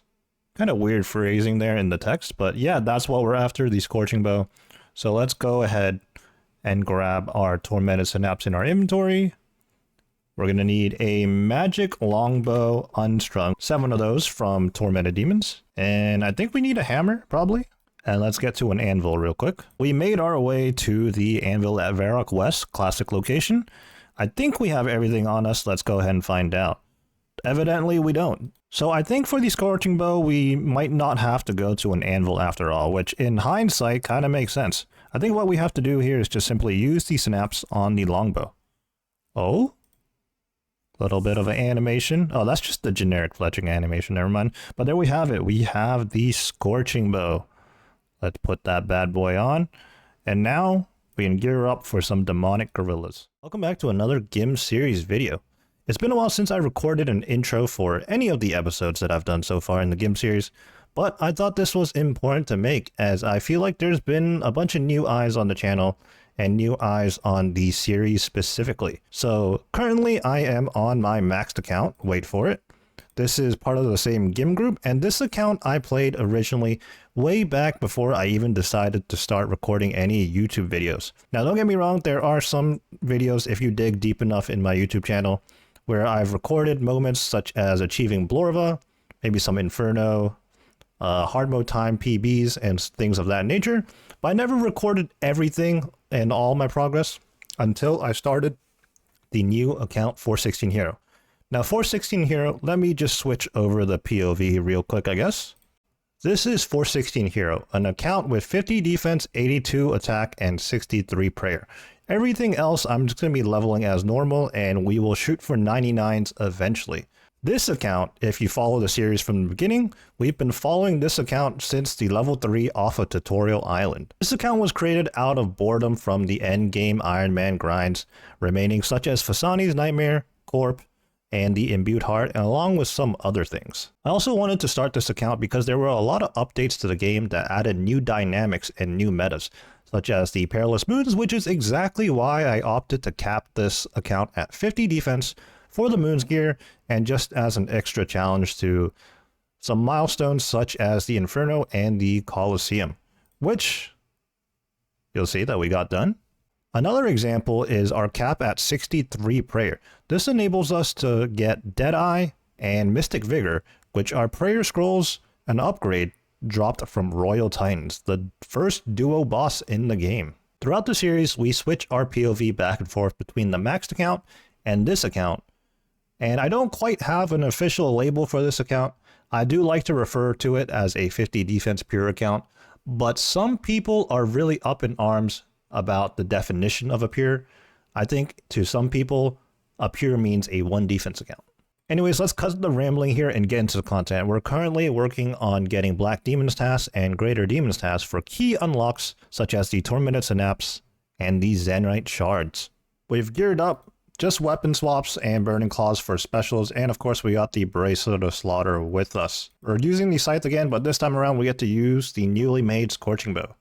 Before we start, let's just take ahead and look at the gravestone here to find out our total KC. And we are actually at 100 Demonic Gorillas KC right on the dot. Our task is finally a big one. We picked it up from Kuradel, 224 Black Demons.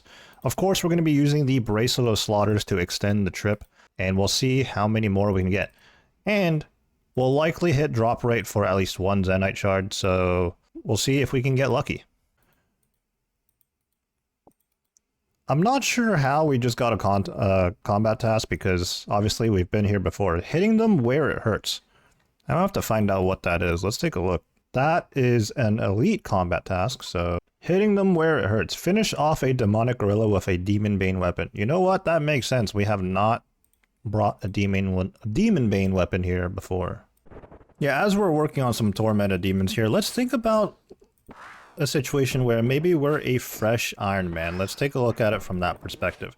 Demon Bane is a very good route to take, very good focus. You start out by obviously getting your Arclight, and you can work your way to, I guess, Greater Demons would be the first thing, Tormented Demons. You get your Slayer level up, you work at Tormented Demons and Black Demons to get your Zenyte Jewelry, and your Scorching Bow, your Emberlight, and even the Purging Staff.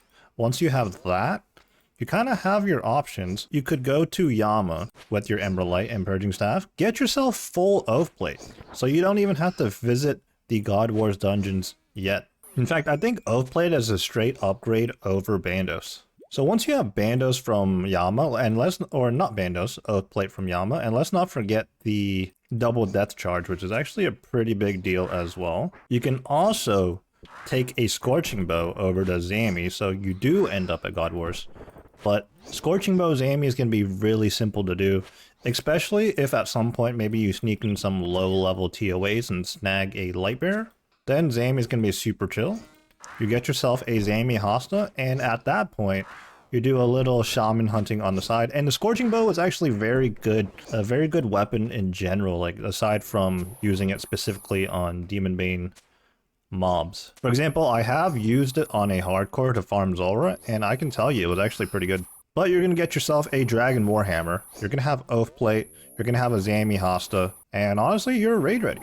So the Demon Bane route is pretty good.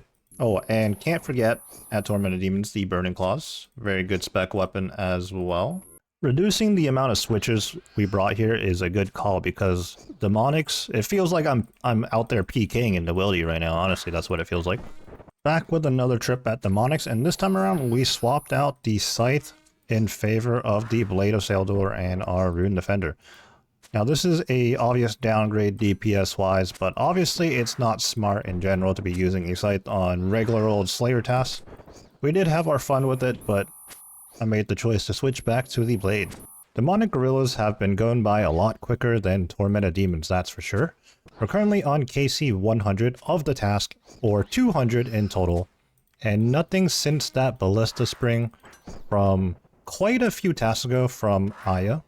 And we are currently 100 KC away until we hit the drop rate for our Zenyte. Small correction here on our current KC. Honestly, not a big deal in the grand scheme of things, but I want to point this out because I thought it was a little bit interesting. So when I said we were on 200 KC, I was referring to the loot tracker on the sidebar of RuneLight.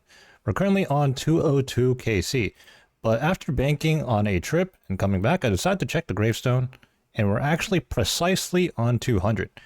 I think the reasoning is because the loot tracker counts the 2 demonics you had to slay during the quest Monkey Madness 2. So here I am continuing the farm, switching away at my weapons, keeping my health above 30 so I don't get chanced, and picking up loot beams. Oh look, a rune plate skirt, right? A blue loot beam. Well, turns out a couple of KC ago I just picked up a dupe Ballista Spring, and I'm just now realizing. Honestly, I have to say that is very unfortunate. There are several things we can get on the drop table here at Demonic Gorillas, and we just happened to get a dupe for our first 2 drops on the table. So I believe that was roughly like maybe KC 210, give or take. So 2 Ballista Springs in just over 200 KC. Lucky in some senses, unlucky in other senses. In the middle of the grind, I just got the chat notification that my Eclipse Moon Tassets only have 100 charges left. And likewise with the top 103 charges. So it's time to repair it. Now, if I remember correctly, these work the same way as barrows. So we're over in the POH at the armor repair stand. And let's go ahead and use the piece on the armor repair. This is going to be expensive.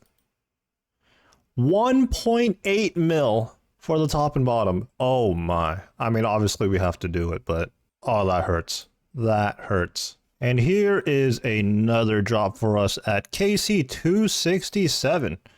A light frame. I guess we're actually very lucky here, and I'm just glad that was not a 3rd Ballista Spring, because imagine if that would have happened. Still no Zenyte though, but we will take it. We are on our way to making a Ballista of some sort. Not entirely useful, but something I can think of where I can use a Ballista is a Raxor, which we're quite a ways away, but one day we'll get there. Let's go a first one on the account, Zenyte Shard. KC 294. I was just complaining about how that went down quicker than I thought. Didn't even get to flick to the Bracelet of Slaughter. And in the corner of my eye, just that loot beam. Let's go. Another big drop just like that. First Zenyte on the account. Now, we have to consider what we want to turn this into. Quite frankly, I'm not too sure. We'll have to sit on that decision. For now, let's just finish up this trip. So we have just surpassed 300 KC on Demonic Gorillas. We do have a Zenyte to show for it, so we are right at rate right now, which always feels good. That's all you can ask for. And on top of that, we also have 2 Ballista Springs, and what was the other thing we got? I believe the light frame. If we were a traditional solo Ironman and we just got our first Zenyte Shard, I feel like it would be a no-brainer to make it into a Ring of Suffering. I believe that also has one of the lower crafting requirements. In fact, let's take a look right now. We go under crafting and jewelry and scroll all the way down to the bottom. Yep. In order to cut a Zenyte, you need 89 crafting. And in order to make a Zenyte ring, 89 crafting. The other options are a bit higher level. And obviously, the Amulet of Torture is at a whopping 98 crafting. But because of our Dolo GIM dynamic, we do have our choice as to what jewelry piece we would want to convert the Zenyte Shard into. We could follow the more traditional path and go ahead and make a Zenyte ring, and then we can go ahead and turn that into a Ring of Suffering and farm some Zulrah for some more onyxes. The Serp Helm, which actually no, not the Serp Helm, because that is not useful to us, but a Magic Fang would be nice But then again, we also don't have a trident, which is something else we would want to consider. We would need 7 more levels to get to a Kraken to get ourselves a Trident of the Seas, and in turn turn it into a Trident of the Swamp. I suppose this is a fork in the roads of sorts, because now we have to decide how self-sufficient do we want to be on this account. Well, I guess I'm not in any rush to do anything right now other than to farm more Zenytes and to continue doing Tormented Demons until our second Synapse.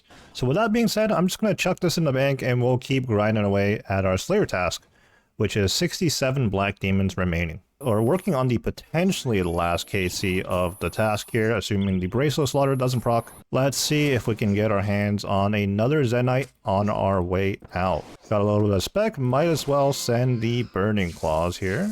And please be humble, we do have a little bit of food, let's save up. Let's not embarrass ourselves. And what are we gonna get? Dragon Javelin Heads, 29 of them. But we finished up the Black Demons task. We ended up doing 296 Black Demons. Don't quite remember what we started with, but I do know the Bracelet Slaughters went off. In fact, I think we probably used almost 2 full Bracelet Slaughters. Anyways, the task, I will call it a success. Obviously, we did get our hands on our first Zenyte. Now, let's go and see what our next task is. And our next task is going to be 224 Dust Devils. It's not Necrils, but it is a barrageable task, and let's go ahead and do that. We made our way to the Dust Devil spot. Now, we're not going to be using Bracelet Slaughters or anything like that. This isn't a particularly insane task for EXP. It is at first when you first hit 65 Slayer. But I mean, we're not really after Slayer EXP here. We're just trying to get Ancient Shards. And yeah, I don't have very many of those Bracelet Slaughters available right now, so I think we'll save them for more important tasks for now. However, we will be making good GP here. There's plenty of alchables, coin drops, and let's see if we can get a Superior to spawn and perhaps get an Imbued Heart. So unfortunately, with the way this account is, I can't, or at least I don't think I can get a Bone Crusher. And what am I saying? We're locked at 63 prayers, so even if we could get a Bone Crusher, we wouldn't want to use it. So we're going to have to use a bit more prayer potions here. And in case you didn't know, in the Catacombs of Kourend, whenever there are bones and you bury them in here, you do get a bit of prayer back. So this task on Dust Devils here, it's usually a 0 prayer pot usage task, because if you bring along a Bone Crusher, all the bones will upkeep your prayer. But that is not the case for us. And that's actually the reasoning as to why I opted to wear the Sunfire top and bottom over something like the Blue Moon set, which will give me more magic damage. Over halfway done with this Dust Devils task now, and I'm awkwardly recording this for the 3rd time because, I don't know, my record button is just not working or something. But we're creeping up on 81 Slayer. We might just hit this in actually 1.4k EXP, so probably in the next clump of Dust Devils. To my knowledge, I don't think there's anything interesting at 81 Slayer. I don't think it unlocks anything. But nevertheless, it is another level, and actually, it is getting us closer to 85, which does unlock Abyssal Demons. That opens up the Sire boss as well. Not sure if we're going to be doing that, but the more Slayer levels we get, the better. The more content we will be unlocking. So we finally got a Superior spawn on the Dust Devil task. Ideally, I would want to bring my Shadow here and just focus down single target the Choke Devil, but I kind of forgot about that. So here I am bursting away or barraging away. But in a couple more casts here, let's see what we get. And a Dark Totem top. Still no Ancient Shards on this task, by the way. We've been hunting for our next big task after that Dust Devils. We've had to skip a few tasks now, and we stumbled upon a rat task. 19 of them. So you already know where I'm going. I still need the spine. No luck on the Scurrius spine, but let's see what our next task is. 194 cave horrors. That is going to be another skip. So the next task we picked up was a task of 198 gargoyles. I don't think I'm going to be doing Grotesque Guardians this time around, but I will be doing the regular gargoyles down in the basement. This is good GP. There is a superior chance, and it's a nice and chill task to do. So on top of that, I get to have fun swinging my Scythe of Vitter. Wow, there are a lot of people here. I'm probably hop worlds. Just came back from the bank, and after the first KC, we get a superior spawn. That's the only thing right there you have to watch out for, that ball. You're going to have to dodge it by moving. Other than that, pray range and try to DPS it down. Wouldn't it be something if we got a imbued heart off of this? Moment of truth. We got 11 gold bars, 548 coins, and 75 fire runes. Well, no imbued heart there. Back to regular scheduled programming. Gargoyles task completed. What is our next task going to be? Jad or Zuck? Do I want to do this? Do I want to do this? The answer is no. Still Aya skipping here, and we have passed up on this in the past, but whenever we do a spiders task, there is the option in doing Sarachnis. I've passed this up in the past, and I've just done spiders at the Lumbridge, like just outside the Ham hideout. But I don't know. Now that we have a sight, Iranian boots on, look at that. We just phase right through the webs. Sarachnis is going to be a piece of cake. Plus, I think we'll be able to get some combat achievements out of this. Let's see if this world is open. It is nice and convenient. So I believe all we have to do is pray melee. Get in there. Let's dump our spec. We are on the Arceus spellbook. We do have thralls. And I'm just now realizing I forgot to bring runes for death charge. So that's a little unfortunate. Also, Sarachnis has a really high-pitched sound effect, so I'm going to go ahead and mute the sounds now. Now the question here is, are we gonna be able to ignore these spawns? On a maxed account, typically there's been no issues, but we might take a lot of damage here. So far it seems fine though. First KC down. Oh, looks like we have done one Sarachnis KC in the past, which I really don't remember doing, but that might have been for some obscure combat task. I don't know. We just picked up 2 combat tasks, insect repellent and ready to pounce. Quite frankly, I'm not too sure what both of those combat tasks are. We're going to have to look that up in a second here. I believe one of them is that you never allow Sarachnis to range you, so that you just basically have to stick to her like glue. Is Sarachnis a her? I don't know. Insect repellent? I'm not so sure. We're going to have to look that one up. Speaking of looking up tasks, I don't know how many people know this, but you can actually right-click in the chat box and view the task. So now we get to look at what the task is without pulling up the wiki. So it says to kill Sarachnis without her dealing damage to anyone. Well, I guess that one's technically free too if you can DPS her down fast enough. Well, I was unsure what KC was going to be one of the combat tasks, but looks like it's 10. Sarachnis Novice. I believe the next tier one is at 25. And yes, I am using the Sunfire gear right now, at the cost of some melee strength provided by Blood Moon, but I kind of have an inclination to do this because of the prayer situation on this count. Just think about the prayer pots, man. Think about it. Oh, we get a collection log. I knew this would be coming up. Giant egg sack. That's going to be about 100 red spider eggs, I think. Honestly, if you are in mid-game, late-game Ironman, instead of going to the Tower of Life and fighting those, what are those things? Those, the name escapes me right now, but it's the combination of the sardines and the spiders. Oh, spidines. Instead of farming red spider eggs that way, I do recommend just coming to Sarachnis. Obviously, a Scythe of Vitter helps, but if you have any other decent gear, I would still recommend this, in my opinion. Wrapped up the Sarachnis task, but we couldn't quite get to the next KC for the combat achievements. Our task just wasn't that big. But anyways, let's see what our next task is. We're back at Kuradel once again. Will we have to do some skipping again? Kur asks, the answer is yes, we're going to skip that. I think this is a good stopping point for now. We're going to continue Aya skipping until we find ourselves with an interesting task to do, and we'll pick it up in the next video. In this video, we start off with a new Slayer task that we recently unlocked, and in the midst of that task, we reach another important milestone for the account. And naturally, the Slayer progression takes us back to Tormented Demons and Demonic Gorillas. During the recording of this episode, big changes came into the game. And no, it wasn't new content. They addressed old content, and you'll just have to stay tuned to see what I looked into. After some skipping, we have finally picked up a Neck Reels task. 214, pretty big one at that.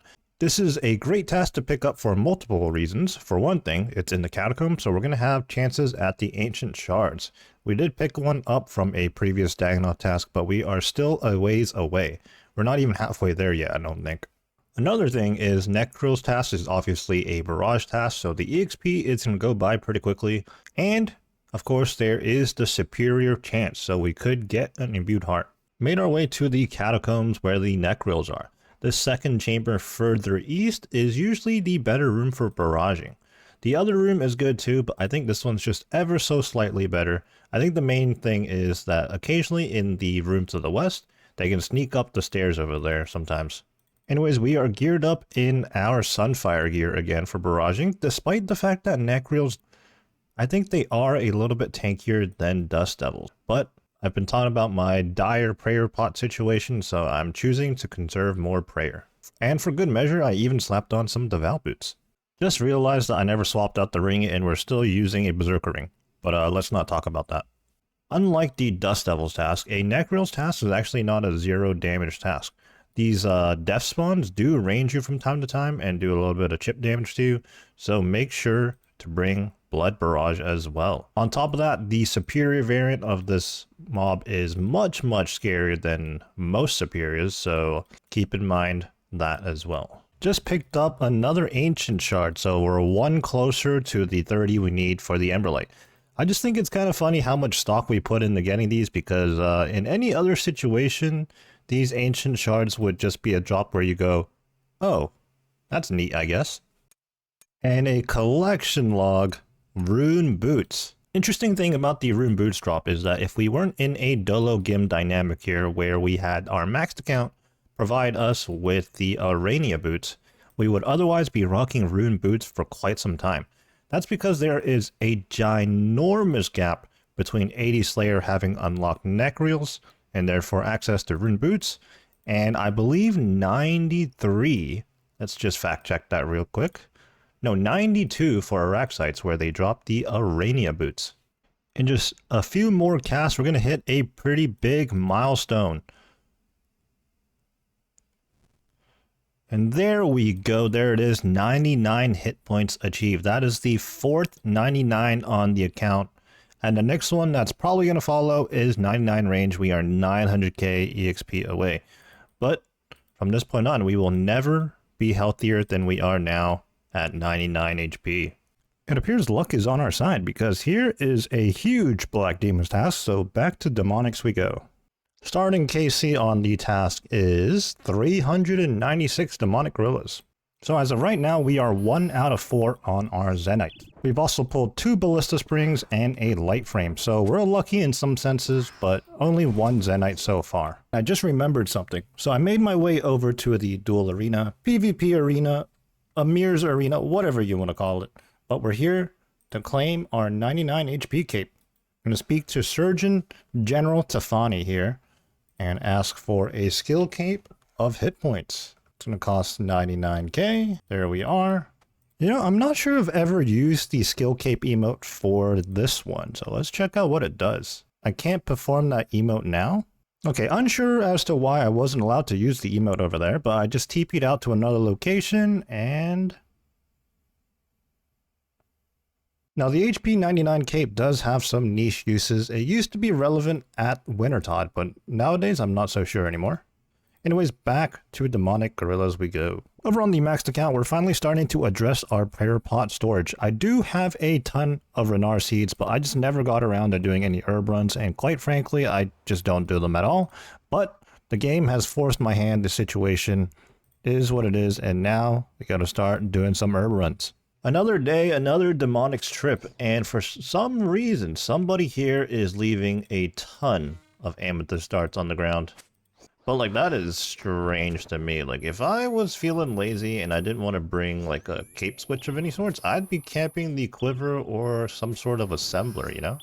Or at the very least, I'd pick the darts back up when there's such a huge stack like that.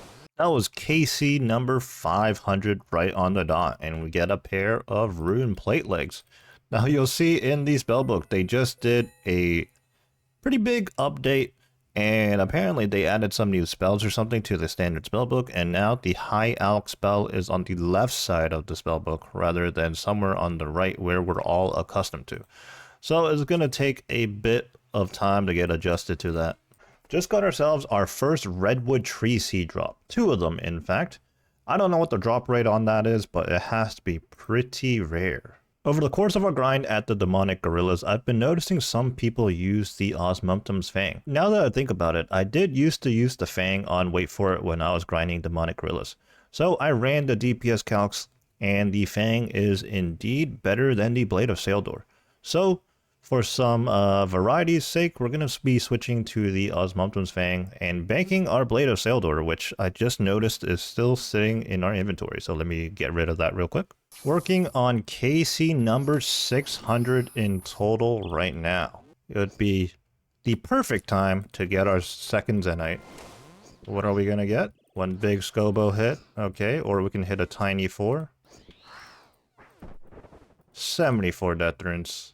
Remember earlier when I talked about somebody not using an Ava's Assembler and there was a ton of amethyst darts everywhere? Well, now this is a completely different person doing the same thing. And now I'm not so sure I can call them people anymore. It's highly suspicious. Really struggling towards the tail end of this task. Just 20 to go. I'm starting to feel a bit cooked on the demonics grind, even though I'm not particularly dry. We are overrate for the second Zenyte now, but I mean, it's really not too bad, but I'm just getting tired of all the clicking I'm having to do here, to be honest. But 82 Slayer has just crept up on us. I don't think that unlocks anything. Again, I could be wrong. Let's just fact check this in real time. Try not to die while we're at it though. 82, 82. Ancient Wyverns. Yeah, nobody cares about that, let's be honest. Here we go, the final KC of the task. It feels like it's been forever, but we're finally towards the end. Barring a Bracelet of Slaughter proc, what are we going to get for the final KC? Pretty good timing, as well as our combat pot and ranged pot are expiring. A Burning Claw spec for good measure, and Rune Javelin heads. So we ended up doing exactly 300 Black Demons on the dot. If memory serves me correct, the task was originally a 235 Black Demons task. So we used over 2 Bracelet of Slaughters. Before we make our way back to Cyrodiil to see what our next task is, let's go ahead and read the gravestone right here. Check our total KC, and we are now up to 695 demonic gorillas. Unfortunately, throughout this task, there was nothing to show for. So we are ever so slightly dry on the Zenyte shards, but in general, I do think we're still lucky because we've received 4 drops in total. We're now totaling up to 2 Ballista Springs, a Light Frame, and 1 Zenyte shard. But it's been over 300 KC, I think, since we've last gotten any drop. Let's see what our next task is going to be. I really could use a break from Black Demons, so hopefully we don't get those again. And wow, without even any skipping, we get a Greater Demons task, 250 of them. This is going to be a big task, especially including the fact that we're going to be using Bracelet of Slaughters. I actually don't mind going back to Tormented Demons, and maybe we'll be able to pick up our final Tormented Synapse, at least on this account. Now that we're going back to Tormented Demons, I'm going to have to revert the Scorching Bow back into the Synapse, and then now we're going to, well, not that. We're going to use the Synapse on the anvil, and we're going to make our Purging Staff, and we have one once again. Cost us a Battle Staff and an Iron Bar whenever we have to switch back and forth like that, but I mean, that's a pretty small cost in my opinion. Making my way back to Tormented Demons right now, and I'm just going to look at the amount of KC we have real quick. So according to the loot tracker, we're currently at 896 Tormented Demon KC.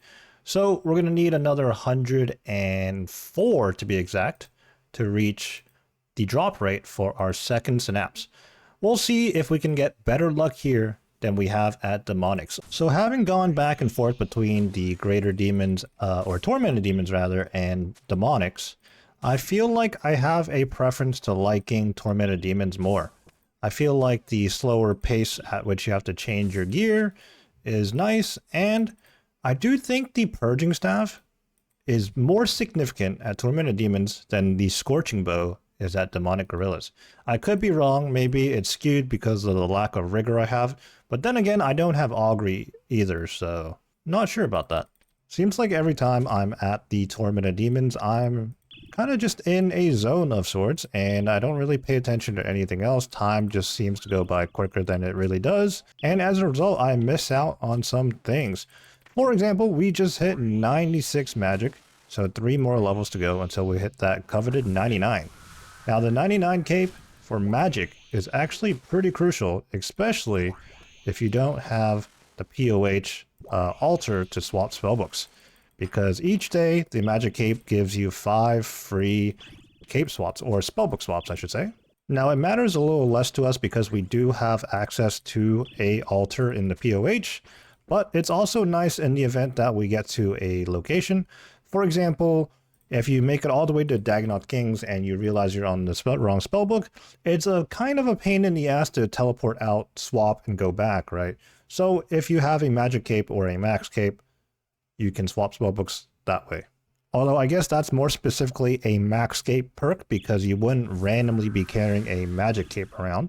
Swapping the POV over to wait for it here because in the middle of that Tormented Demons trip, I decided to send some Phosani's Nightmare.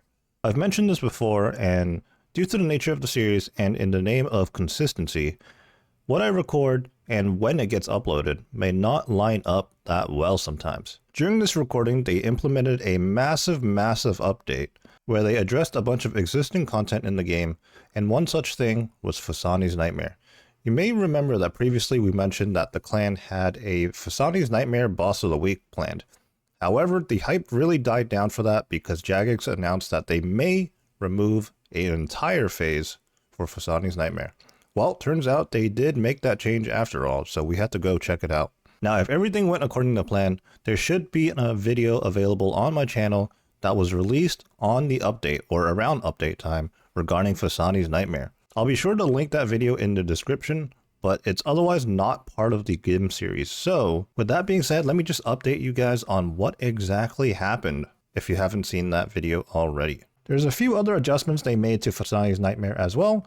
One such thing is that you do respawn right outside of this pool of nightmares. And well, yeah, so I definitely planked on purpose to showcase the fact that you get TP'd out here now, so yeah. Last KC here. Surely on our way out we get something. Oh my, no way. What? No way. KC412. Harmonized orb, just like that. Okay, I just had to watch back that clip I just recorded, but you know, icing on top of the cake, we got a new PB2, 544. Before we end the video, obviously I had to put on the proper attire with the harmonized staff one time. In fact, actually, maybe this Eladinus ward, kitted by the way, isn't the perfect thing to go with it. 1 second. I suppose if you're going to be using the Nightmare Staff, you're going to be using the Tome of Fire, so here we are. Anyways, that's going to wrap up the video. Definitely didn't expect a drop, but sometimes you just got to will and yap your way to one.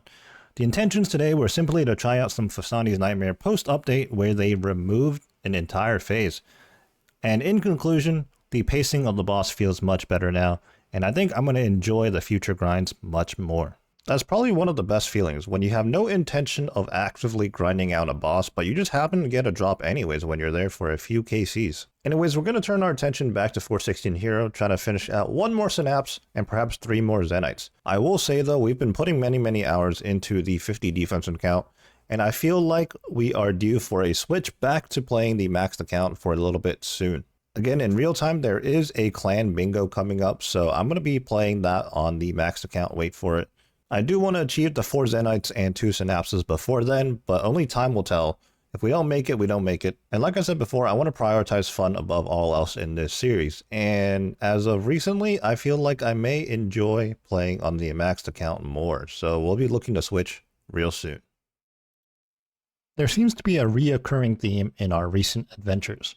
we're going after the Tormented Synapse and Zenytes, and along the way, we reach yet another important milestone for the account. We are once again making our way back to Tormented Demons. We last left off on a task, and looks like we have 217 to go, so we barely even got started on that, really. Although I do think it was a big task. I think we started out at 250.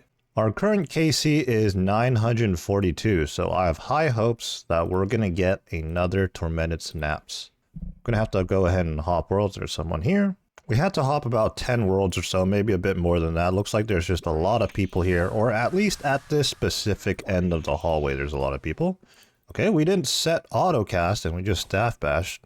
We didn't gain strength or attack EXP there, did we? No, we didn't. We're good. We always got to be careful about something like that. Let's make sure we have Mark of Darkness going so that we do the proper amount of damage with the Purging Staff. I've mentioned in the past, but we do have a clan bingo coming up. And before the bingo comes up, I do want to get my 4 Zenytes and 2 Tormented Synapses. So in a sense, we're kind of doing a race against the clock here. Obviously, the bingo won't be rescheduled based around my timings. It's a clan event. So I'm going to try and get this done before the bingo. But if we don't, so be it. Our first KC back, we get a rune arrows drop. 115 of them. Ideally, I would like to leave some time to prep and restock on my supplies before the bingo. I have recently started doing herb runs again. I think I showcased that a little while ago. The game has forced my hand. I've been burning up too many supplies, particularly on this account. This account truly is the culprit. The prayer drain is insane on this account. But yeah, I'm hoping to rebuild my supplies in preparation for this bingo, albeit it is a short bingo. It's just a weekend 3-day bingo. But you never know what I might need, and I don't know what's on the board yet, so it's truly a mystery. Chipping away at our Slayer task here, and I just picked up a Snapdragon Seed. That's actually the first one we've gone in 964 KC. Again, I haven't looked at the regular drop table here at Tormented Demons, as I know it's just not great. You know, there's not much to look at there. But considering this is our first Snapdragon Seed, it's got to be pretty rare. Just wrapped up the last KC of the trip, and I'm now noticing in my inventory we've gotten 1, 2, 3, 4, 5, 6 rune plate bodies on the trip, as well as some other stuff. Also, during the middle of that trip, I've been yapping and running some numbers. And I've deduced that I currently average about 41 KC an hour, which in my opinion is still not great, but it is a drastic improvement from what we used to average, which was about 30. Well, too busy yapping away, and we passed the 1000 Tormented Demon task, or mark I should say. We're now working on 1001.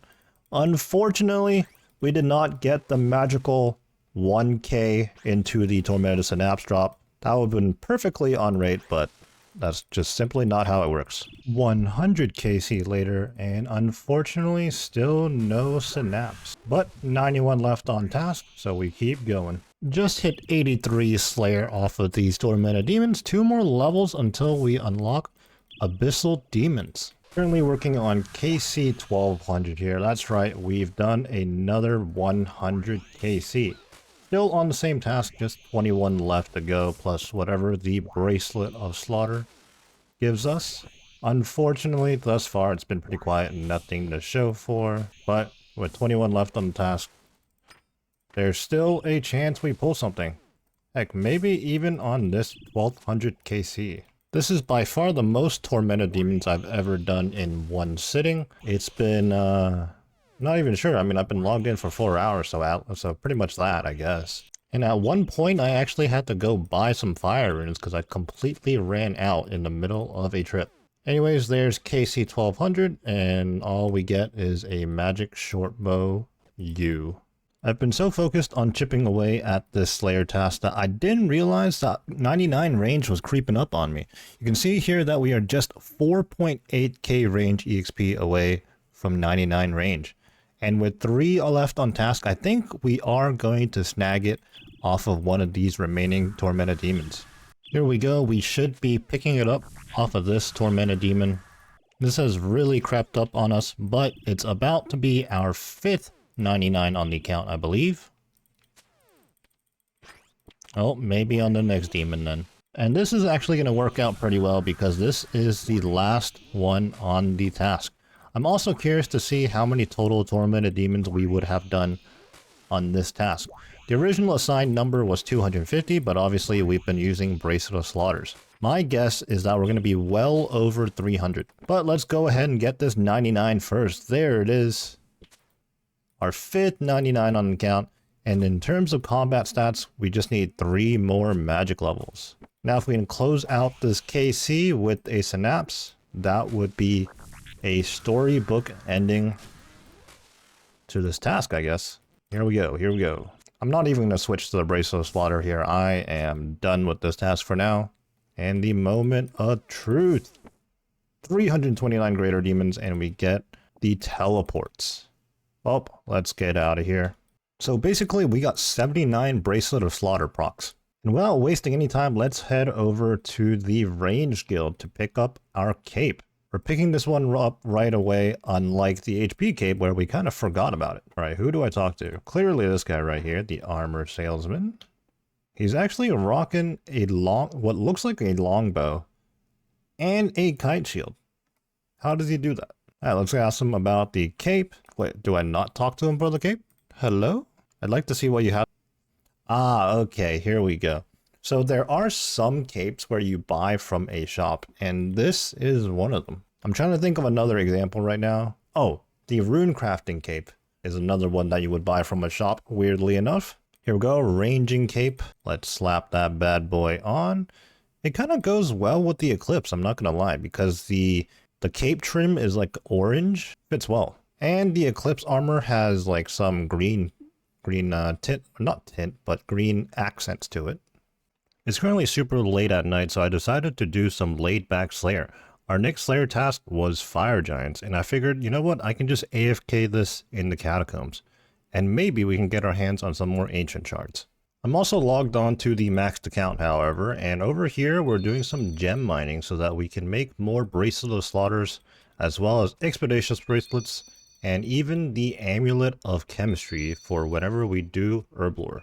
It's now a brand new day and we've geared up on 416 here in preparation for a Necreals task that I picked up right before I went to bed. Also in our inventory, we have traded ourselves over some more Bracelet of Slaughters as we've been running low on those. Last night, I may have shown you guys that I was also doing some gem mining to try and recuperate on those. Now over on Wait For It, standing right next to me, our maxed account, today we're going to be doing some more Zenyte rune crafting, which is pretty standard, but today I want to make a focus on soul runes rather than blood runes. What feels like an eternity between our first ancient shard and the one now, well, we finally get our hands on one. I did a Fire Giants task, and I don't know if I actually recorded any clips at all over there, but I did do a Fire Giants task and didn't get any ancient shards. And as you guys know, on our previous task, we haven't been getting any either. So it's nice to finally get one. And like I said before, typically people don't put too much stock into ancient shards. But our situation right now, we need every single one of them. And we got to make sure we pick these up and not let them despawn. I do believe we need a total of 30 to turn our Arclight into an Emberlight when we finally pull a Synapse, which is hopefully soon. Maybe we'll pull another Greater Demons task shortly here, but we are fresh off of doing a massive 250 Greater Demons task, which ultimately turned into 329 thanks to Bracelet of Slaughters. But we are now over 1200 KC at Tormented Demons, so a bit dry to say the least. Looks like RNG is course correcting because we just picked up a second shard on the trip. We are going to have to bank here though. My inventory is absolutely full. We just got 20 left on task. We'll go ahead and bank all these rune items in our inventory and finish up the task. So just like that, we find ourselves in the catacombs with another barrage task. This time around, we're at Dust Devils. So there's going to be more ancient shard opportunities, and hopefully this time around we get a superior. It's been several tasks since we've last seen a superior from any task, and an imbued heart chance is always good. Another thing coming true today. We've been complaining about the lack of superiors, and here we are, one superior choke devil. Are we going to get an imbued heart? Is this going to be it? After the countless hours of grinding on our maxed account, hoping for an imbued heart, at efficient locations no less, like the Smoke Devils and Arclights, what if we just get an imbued heart on this right now? Our Shadow's doing absolutely no damage. Here we go, 3000 Slayer EXP, and incredibly anticlimactic. Second superior of the task, maybe this time around, imbued heart. Heck, you know what? I'll even take an eternal gem. I don't have any of those either. Here we go, another 3k EXP, and we get our Dark Totem Middle. Before this spawn, I was just talking about making one complete key. There we go, one Dark Totem. After many skip tasks, we are now back at the catacombs once again. Our second Necreals task of the day, actually. We didn't get any superiors here last time, although we did pick up 2 superiors during our Dust Devils task. Let's see if we can get a... what are these things called? Necri Arc, I think, is the superior variant. Well, our little side quests are over because we just picked up a 225 Greater Demons task. So back to Tormented Demons we go. We're currently at KC 1225, and we're still hunting our second Synapse. Surely, this is going to be the task. I knew this was coming up, but I still forgot to record it somehow. 84 Slayer, so one more until Abyssal Demons. Anyways, I'm going to TP out of this trip, and it'll continue after I regear. We just hit 14 million total EXP in hit points. EXP is creeping up fast. Something somewhat random I just thought about as I'm working on Tormented Demons here is that I've spent over 1,000 hours on 416 Hero by now, right, since the account's creation. And as such, that actually means I've spent 1,000 hours doing AFK content on the side on, wait for it, that's a whole lot of AFK. We're a few KC past the 1300 KC mark now, and evidently since we are still here, no Tormented Synapse just yet. It appears to be a reoccurring theme at Tormented Demons, but we hit 97 magic, and I completely forgot that was even coming up. So, once again we missed it, but 2 more levels to go until 99, then we're going to be effectively max combat, at least with our restrictions. Another clip here at Tormented Demons still, meaning we still don't have the Synapse. We're approaching 1400 KC. In fact, we're working on it right now. Surely we get the drop. Please. Got 85 left on task as well. If I don't get the Synapse within this task, the mental is going to be in the bin. Manta race. Of course. You know, when you're camping TDs all day, every day, some strange occurrences are going to happen. Right now we have 2 smoldering glands on the ground. We're going to go ahead and use one of those right now. I've been on this task for so long that I remembered to charge my Blue Moon Tacets, then forgot about 4 times now, and finally the time has come and my Blue Moon Tacets have broken, with just 9 left on task. So both the Blue Moon top and bottoms are completely broken, can't even wear them. So now we're at the armor repair stand. Works just like Barrow's gear. We're going to use it with the hammer on the repair stand, and it's going to cost us a whopping 1.92 million coins. That hurts. There goes our green cash stack, but now we have fully repaired Blue Moon, which to be fair will last us for a super long time. 4 left on task and working on KC 1500, 1500.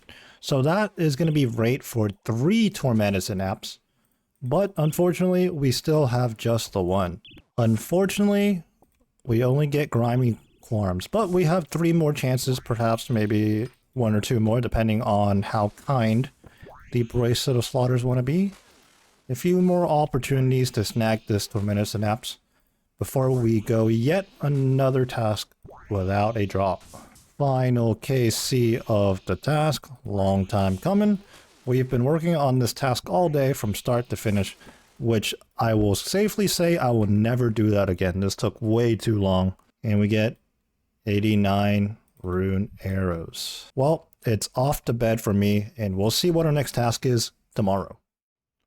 Since hitting level 80, we've been getting the Necreals task pretty often, which is nice. 209 of them. This is going to be good EXP. And of course, more ancient shards. When making the name for this account, I didn't consider that 416 might be considered an area code somewhere. If I'm not mistaken, it might be a Canadian zip code, but yeah, it's actually a TOB reference. Anyways, I'm yapping here, but we just got our first Necryarch. Maybe we'll get a... Never mind, couldn't even finish my sentence before it went down and showed us a Dark Totem mid. Just hit 85 Slayer.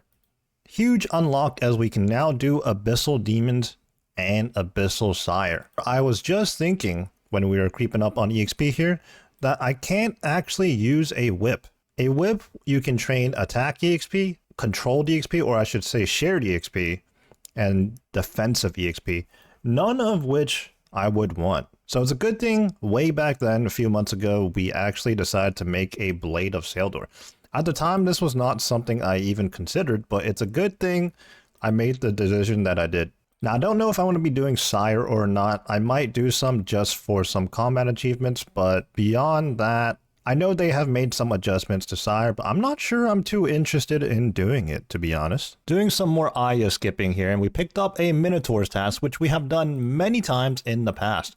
But the thought just occurred to me, are you able to do a Minotaur's task at the Colosseum? Because after wave 7 in the Colosseum, whenever there are reinforcements, a Minotaur does spawn. Because as far as I know, there's no other Minotaurs in the game other than these ones in the Stronghold of Security. It's been a while, but we are back at Scurious. We're still missing the Scurious spine on this account, so it'd be nice to pick it up. We have a task of 27 rats. I'm not going to really milk this task, so when the small rats do spawn, I'll go ahead and deal with them, such as right now. It's not like these rat tasks are going to be hard to come by when we Aya skip, so no big deal, and we're not in a rush to get the spine either. It's not like that task is the last task we need to get Grandmaster or anything crazy like that, so. 247 Black Demons, it's time to make our return to Demonic Gorillas. You know what? As much as I want to finish the Tormented Demons out, considering the amount that we've done in the last week, it's probably for the best that we do Black Demons instead.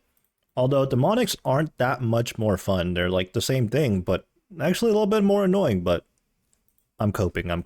Coming back to Demonics, let's check the gravestone real quick. We're still at 695 Demonic Gorillas KC, with just one Zenyte to show for. Now, if you didn't know, they drop at a rate of 1 in 300, so we're actually pretty unlucky in that regard right now. Things have been rough, we're dry at Demonics, and we're dry at Tormented Demons. But surely, as long as we keep doing the content, the luck is going to turn around at some point. We get a collection log here, Monkey Tail. I believe that is the 5th item we've gotten here. We've gotten 2 Ballista Springs, 1 Zenyte Shard, and a light frame, I believe. And now finally a Monkey Tail. That was KC 713. It's not a Zenyte, but I'm pretty happy with that. We're going to be working our way towards a ballista of some sorts. Ain't no way. We just got our second light frame, 726 KC, so not long after the Monkey Tail. Now we have 2 Ballista Springs and 2 light frames. After slaving away at Tormented Demons for so long, where they have an insane amount of health, I think double the amount Demonics have, this task is really flying by. We just passed up 800 KC, but unfortunately, still no second Zenyte. We did, however, pull that Monkey's Tail and a duplicate light frame. Second Zenyte, here we go. KC 850. Still haven't done anything with our first Zenyte yet, but I think we've decided that we're going to make a Torture first. And then, now that we have a second one, likely followed up by an Anguish. So we wrapped up that trip, and now we have 2 Zenyte shards. So we're going to be trading over these shards to ourselves to the maxed account here.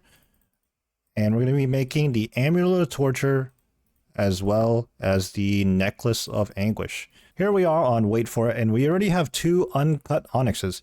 In fact, we have a good stock of them because thanks to our Chambers grind, we actually have 7 cut onyxes.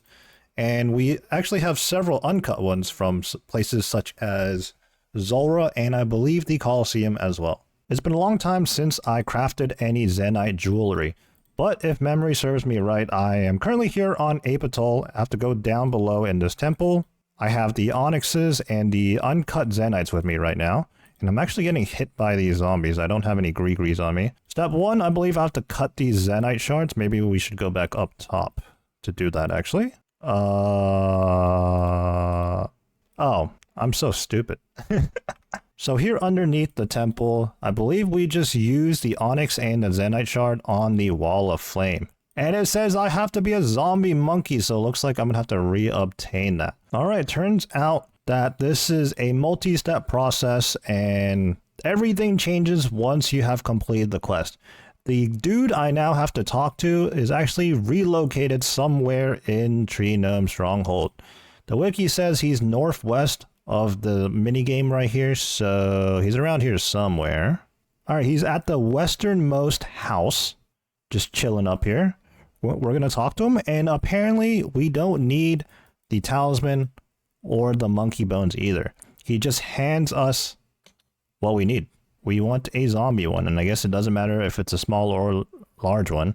But there we go. He just hands us a zombie monkey Greegree for free. I wish I would have read the wiki earlier, but you know, who reads? Alright, we have made it back to the basement of the temple on Ape Atoll. After running around and figuring things out, reading the wiki, we finally reclaimed our zombie monkey Greegree. We have our Onyx and Zenyte shards with us. And I believe now we just have to hold the... Well, we're in combat. Alright, nothing is going correctly. Now let's just go up the rope, turn into a zombie monkey, and let's go back down. As soon as we are allowed to. Thank you. Now that we're a monkey zombie, we can finally do this. Yes, I would like to make 2 of them. Use them all. Here we are with the uncut Zenytes. Let's TP out of here real quick. Now that we're nice and safe in our POH, let's go ahead and chisel these Zenytes to turn them into cut Zenytes. We're going to head over to Edgeville now where there's a furnace. Actually, before we do that, I just realized I also dropped all the jewelry molds. So we're going to have to make a quick stop at the crafting guild. Here at the crafting guild, we're going to be picking up the amulet mold for the Amulet of Torture. And I believe upstairs, we're going to be picking up the necklace mold somewhere. There it is. Now that we have the 2 molds, we can now go back to Edgeville. I believe we're going to need gold bars. Here in my bank, I'm going to take 2 gold bars out of the 203,000 of them that I own, on top of the 164,000 gold ore. Weird flex. Here at the furnace, we're going to smelt, and we're going to be extra careful here. Since we have 2 Zenytes, we're not trying to make 2 Necklaces of Anguish, or 2 necklaces, or 2 Amulet of Tortures. So let's make sure we select 1 here. 1 Zenyte necklace. There we go. And 1 Zenyte amulet. To be extra safe, if you're ever in a situation like this when you're making multiple Zenyte jewelry, just take out 1 at a time. That way you know you can't mess up. For the Zenyte amulet, we're going to have to use a ball of wool on it to make sure we string it, turn it into a Zenyte amulet. Now that we have both pieces of jewelry, all we have to do is level 7 enchant 4 Zenyte jewelries. You're going to need Cosmics, Souls, and Bloods. We're going to go ahead and do that now. That's the Amulet of Torture. And that is the Necklace of Anguish.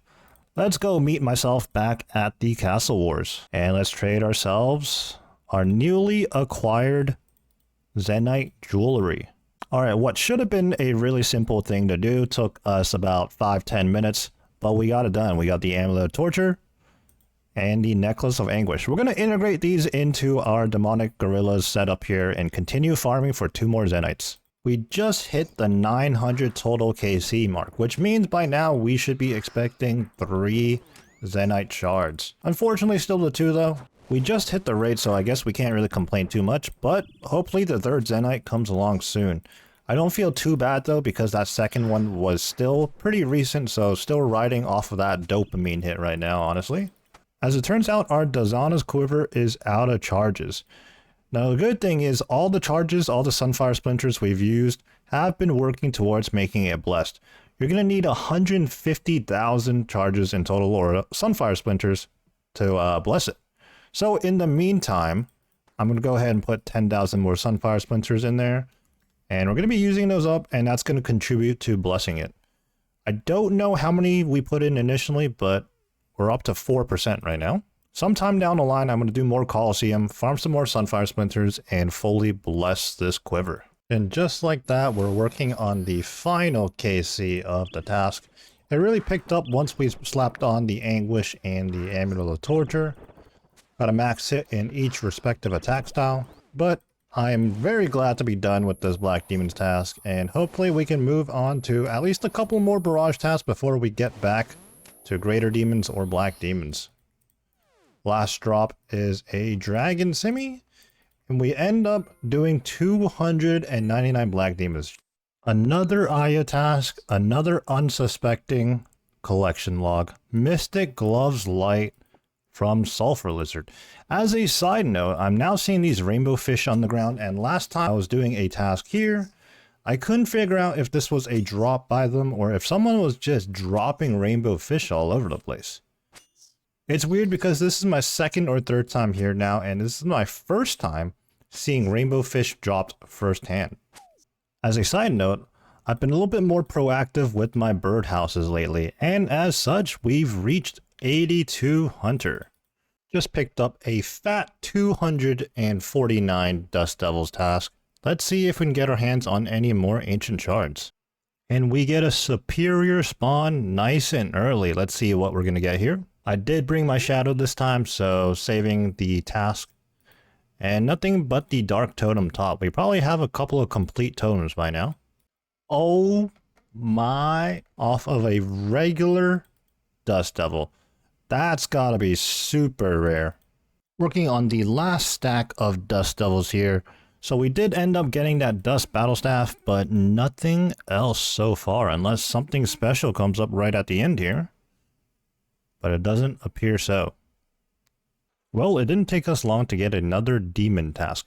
This one is a Black Demons task once again, so we're going to be heading back to Demonic Gorillas. Our starting KC is going to be 994, so just 6 shy of 1,000. Working on 2 Zenytes here, looking for the third. Today on Wait For It, on the maxed account, we are back at the Zaya rune crafting area. Today we're going to be working on blood runes. Previously we were here, we did soul runes. And yesterday we did angler fishing. Honestly, I've been AFKing so hard on this account, I'm running out of things to do. But I will always need blood runes. Well, shortly after starting that rune crafting session, I got invited to the top, so here we are. And because I'm too busy yapping, I completely started this off too slowly. Let's get into cycle here though. Alright, first KC in the books. No purple. Just got done with a top session over on the maxed account. No purples unfortunately, but now we're back on 416 hero. And let's get ourselves some more Zenytes, hopefully. So it looks like we surpassed 1000 KC before we had that little top break. We're currently on KC 1007. Still just the 2 Zenytes. We are overrate for the third one because they are 1 in 300 each. So on this Demonics grind, we've been here for several trips now, several days, multiple weeks even. And this is the third time that we're here, and we're witnessing just a whole load of amethyst darts on the ground. Someone needs to explain the logic of this to me. I don't know what's going on.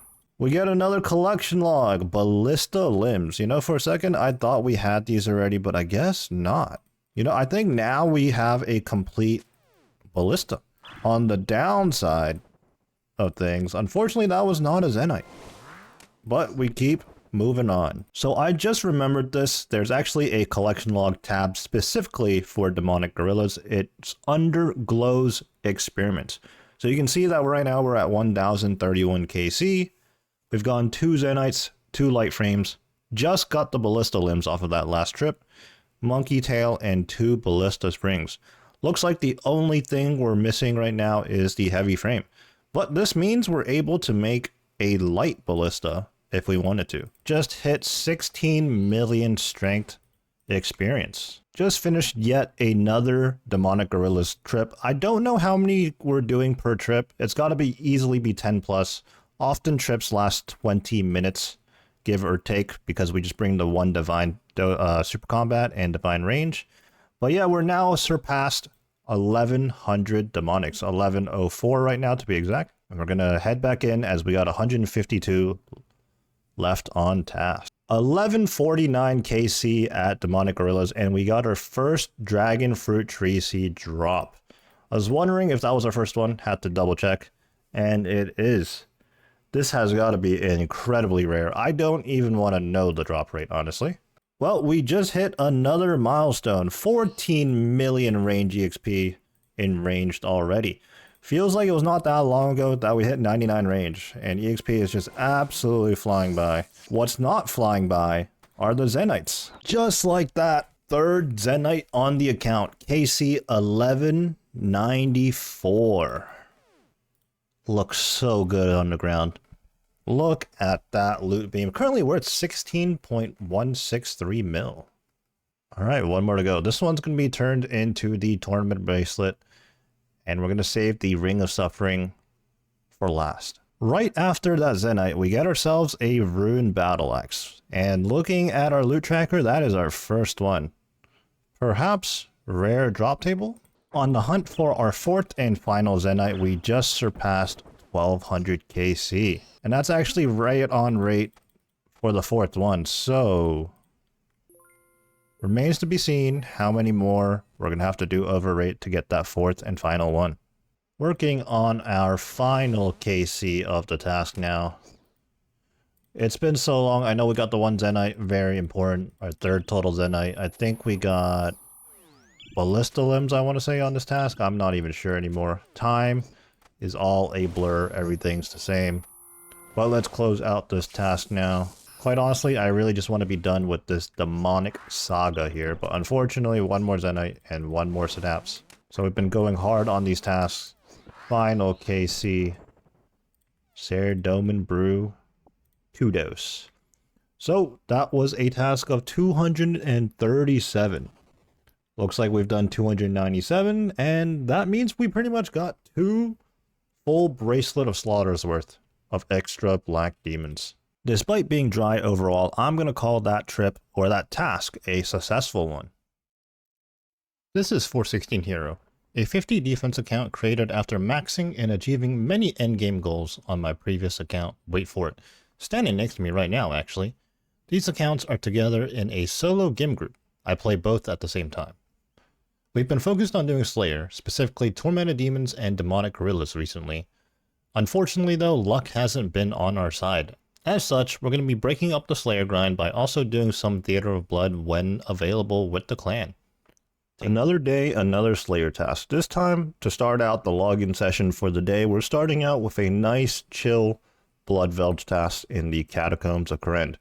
A superior chance, as always, and maybe some more ancient shards as well. I think at this point we need 9 or 10 more in order to make an Emberlight. As for what we're going to be doing on the maxed account today, I haven't decided yet. I just came back from a herb run. We got 62 grimy Renar weeds in the inventory right now. I didn't do a full herb run, didn't hit every patch or anything like that, so nothing too crazy. I've been saying for a little while now that basically for as much time played as I have put into 416 Hero since the account's creation, I've also spent all that time doing some sort of AFK skilling on... Well, okay. I've spent all that time AFKing, doing some sort of skilling, some sort of resource gathering on the maxed account. And I'm honestly out of things to do. Inefficient Slayer is paying off. We just got an Ancient Shard. We're almost there. But we still need the Tormented Synapse, let's not forget. Another Ancient Shard here. Maybe this is the spot. Typically when I do get around to doing a Blood Velge task, I don't come to this spot. If you didn't know, there's actually 2 different Blood Velge locations in the Catacombs. Opening the map in the Catacombs does tell you where everything is. If you zoom out a little too far though, it won't give you the text. But anyways, once you come down into the Catacombs through the statue in Kourend Castle, typically you might run north then east to this Blood Velge spot over here in the northeast. However, I'm currently at the southwest area. You do need to bring a pickaxe though, because you need to break or mine these rocks right here to get through. We are streaking. There goes another Ancient Shard. Do these things have boosted drop rates or something? What's going on here? Here at Cyrodiil, we just picked up a Necreals task. This is something we obviously want to do, however, not right now. I made the realization that after we unlocked task storage quite a while ago, I haven't really made use of it. Well, here we go. We're going to store the Necreals task, and let's just see what we get next. 137 Dagonoffs. This isn't the most efficient task we could be doing, but right now I just want to sit back, do some AFK Slayer, so this actually works out for me right now. Once again, having to go through several skips, and we just picked up a Spider's task. We're actually done with Arachnus now in terms of combat achievements, but I thought, why not? Now, those webs were cut, so I kind of figured this world was taken. Let's go ahead and find an open world. One world hop later. I'm going in, sucker. I was here first, buddy. Yep, mute game sounds because Arachnus is quite annoying. I forgot to swap spellbook, so even though I have the Book of the Dead and the runes on me, I don't have thralls. Having Arania boots and the Scythe of Vitter, Arachnus is a very fun boss to do, very chill, laid-back boss. All you gotta do is protect melee and click on the boss. In fact, you can even turn on auto-retaliate, something you typically don't want when you're doing boss fights and raids and anything intensive. We did finish out the combat achievements here, but some red spider eggs from Arachnus would be nice. And right on cue, giant egg sack. That's going to be 100 red spider eggs. Could not script that any better. Final KC of the task. What are we going to get? Some cosmic runes, not too bad. This was a massive W of a Aya task, because we actually ended up plus 200 red spider eggs. Now let's head back to Cyrodiil for our next task. 217 Dust Devils is our next task. Now I'm going to go ahead and do this task, and then take out the Necreals task out from storage and do that as well. Nice and convenient because we'll be on the Ancient Spellbook barraging both. And hopefully we'll rack up a bunch more Ancient Shards. We're currently at 23 Ancient Shards, so just 7 more to go until we have enough for the Emberlight. Still missing the Synapse, by the way. Little fun fact regarding the Kodai wand we have here. Not only does it have built-in water runes, so we save water runes there, it also has a 15% chance every time you cast an offensive spell, so Ice Barrage here, there's a 15% chance that we might save the runes that we would otherwise use. +1 Ancient Shard, 6 more to go. We're taking a break from the Slayer grind, and we are back at top on the maxed account. Currently, melee DPS, it's going to be a 4 Scythe raid, so these should go by pretty quickly. I just wasted an angler. Why did I do that? I don't know. But anyways, hopefully, let's make some money here. I just tanked that? Are you serious? I just tanked that while I was purposely trying to avenge proc. The regular Tobs, I'm just smuggling supplies out of the raid. Like, what is this? Smuggled the stamps out so that I can use them for chambers. 40%.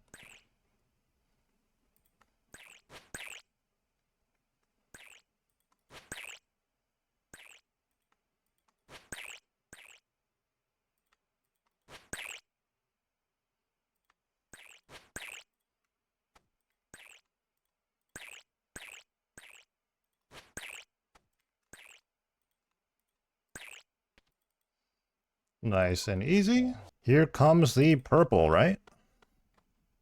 Dude. Always brew super combat to keep up your DPS. Unfortunately, I was missing that first swing there. Had to, though.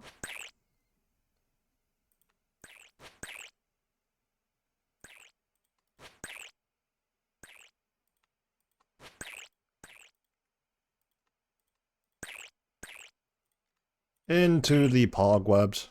So satisfying.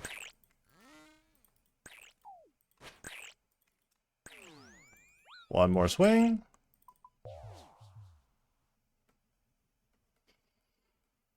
And no purple.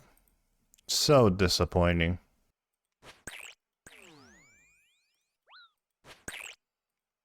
Beautiful. Surely a purple. Are you serious, man? Where are the purples? Also, I did 37.69% damage on that P3. Sheesh. Lost count of how many raids we've done so far, but surely this one's going to be a purple. Come on, purple. Are you serious? And there we go. Here comes the Sang staff that I called. Surely. This is actually kind of crazy, man. We wrapped up the top session, and unfortunately, no purples yet again. I feel like at this point we are due for a purple, or even just seeing one, not even getting one in name. Anyways, we are now knocking out our Necreals task. Let's hope we get some superiors and some more ancient shards. But it's been a while since we got a demonic task of some sort too, like greater demons or black demons, so maybe after this task perhaps? When I first got here, I realized I forgot my shadow for the greater... Oh, it's actually just called a Necryarch. I keep wanting to call it the Greater Necryarch. But here we go, first superior of the task.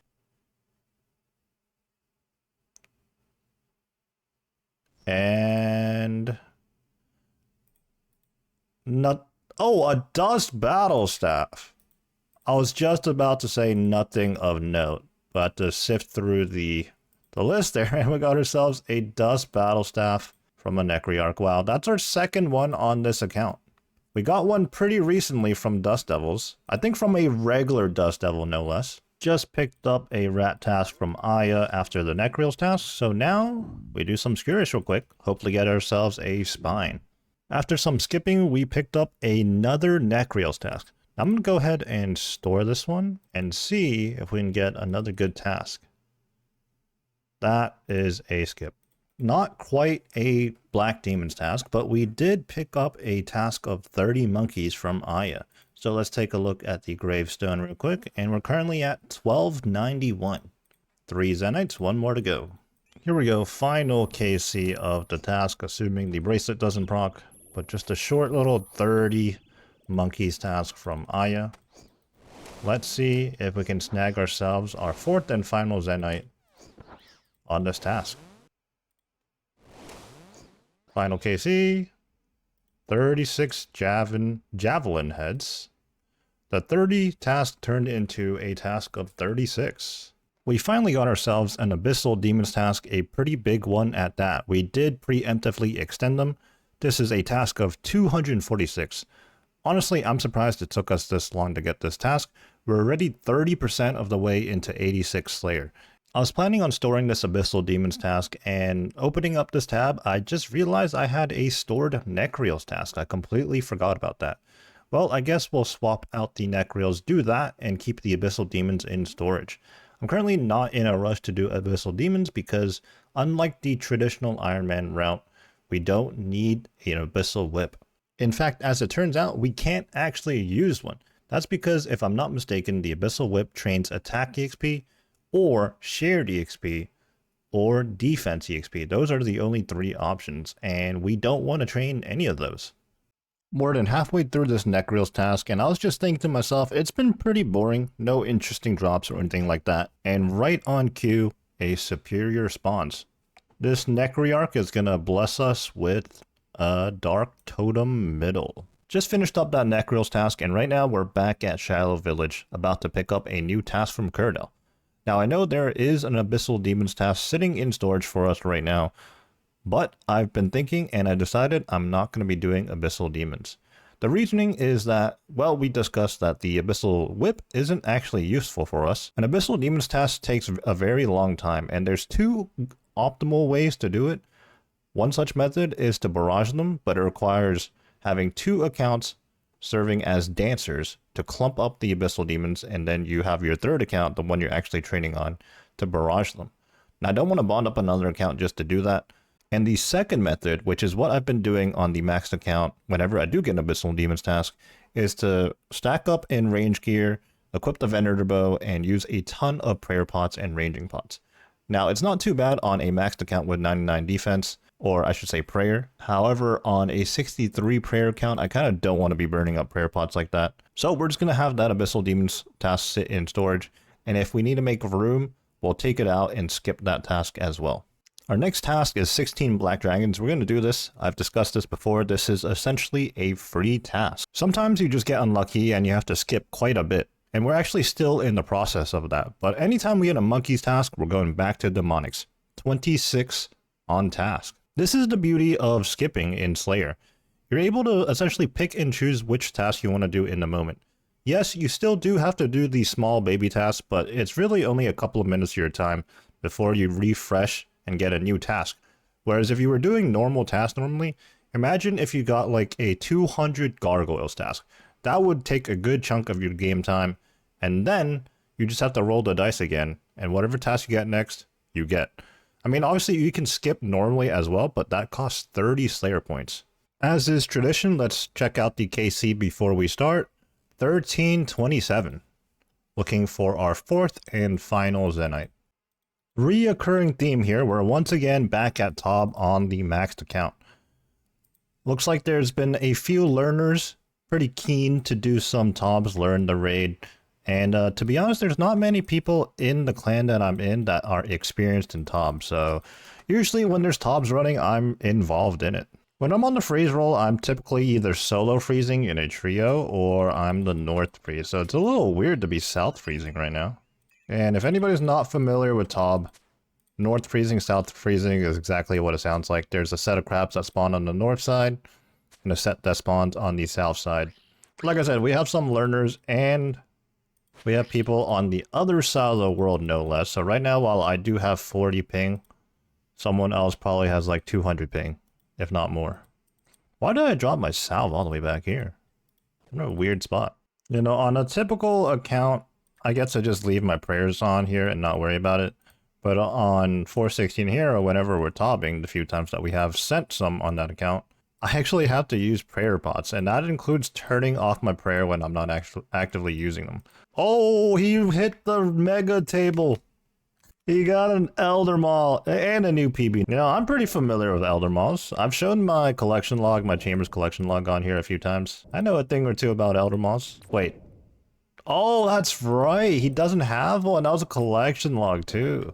Yeah, I actually make fun of him all the time for Dragon Warhammer and Burning Claws.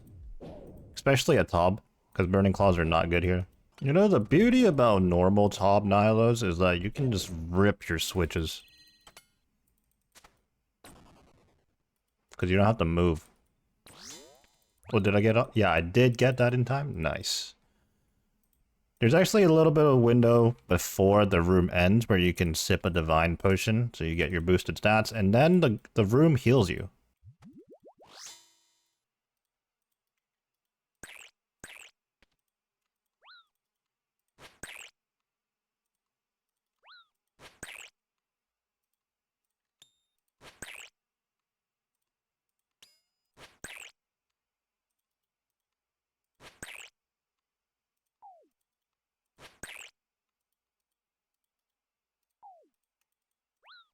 Nice. That was nice. We got the Pog web going. Or Pog tank out of the webs. Without the webs. What's not nice is there's no purple. Unbelievable. So disappointing every time.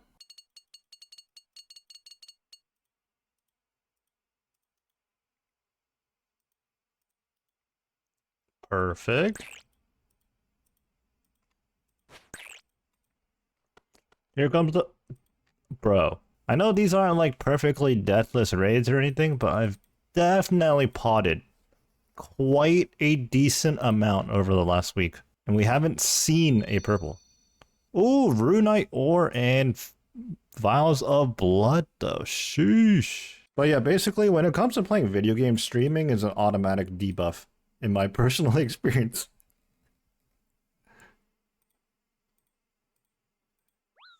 Oh!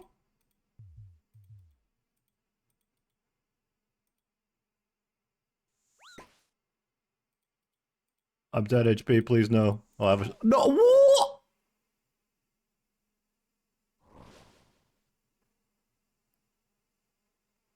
Bro, dude, I must have clicked on the shark like 0.1 seconds before that happened. Or after it happened, I should say. Otherwise, I would have lived. You know, I was just talking about how streaming is an automatic debuff, but I did not die of my own accord there. No, it didn't.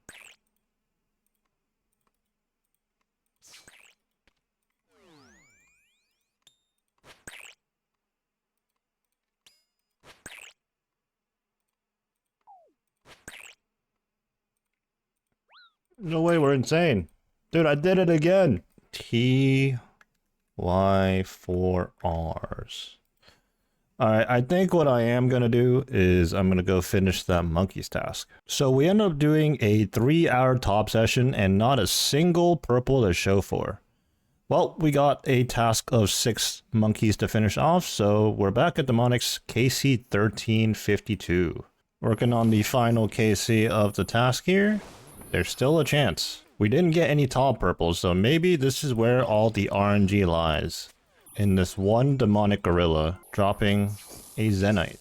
Unfortunately, we just get 5 diamonds instead.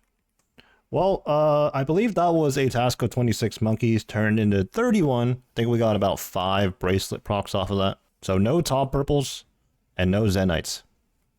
Unfortunate. Picked up a Blood Velge task after that monkey's task, and this is not something we typically do, but again, just situational, late in the night, just want to chill, maybe watch some YouTube videos myself or something.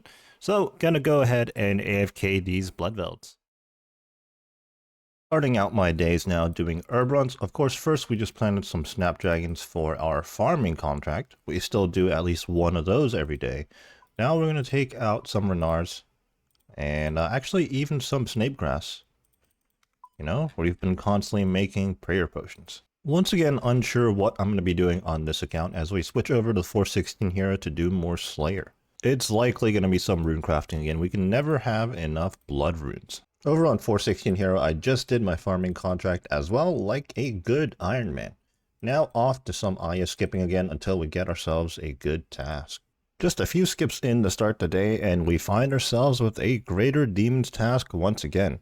It's actually been a while since we've got this. The last couple of times we've been working on demonic gorillas.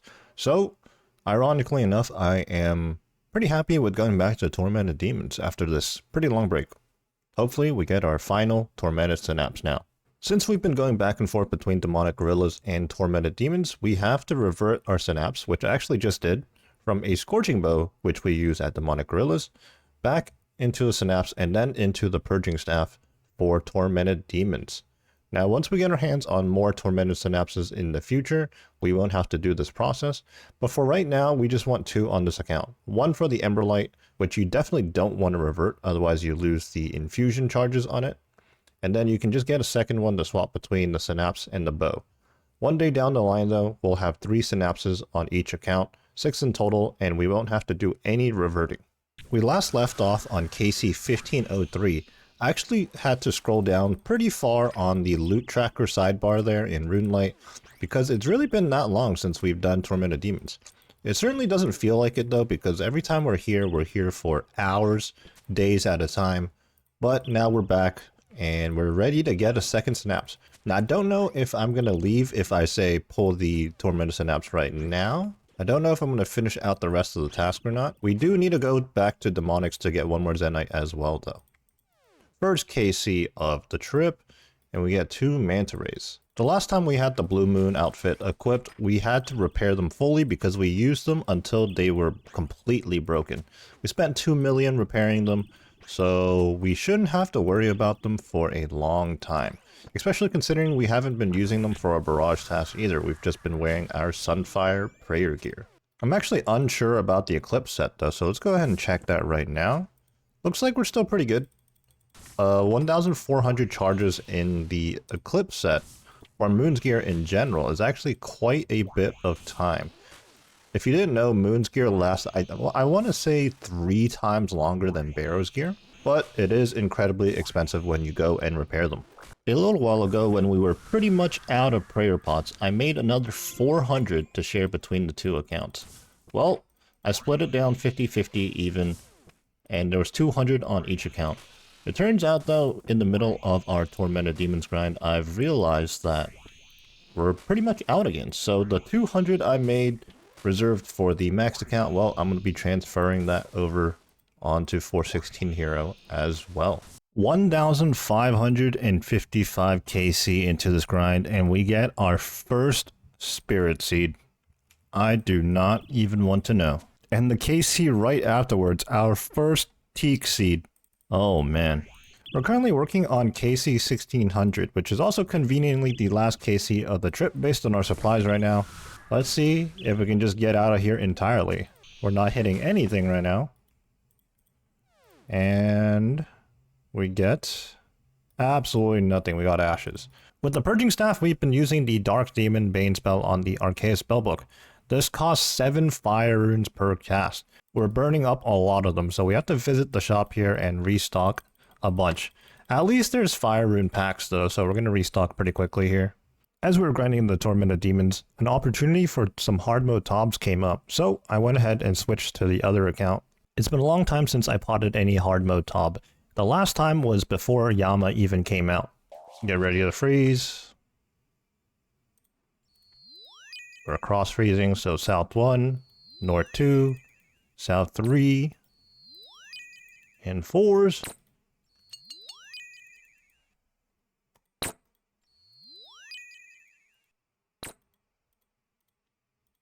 Yeah, that was an insane proc. There's nothing I could do there.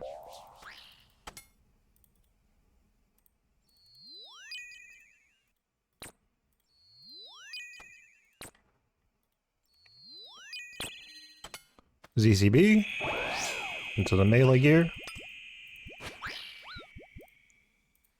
A 115, let's go. That's more like it. Man, I'm the only one in here with regular Oathplate. In my defense, I didn't have a Purging Staff, okay? Bro, I gotta join the Stormtroopers.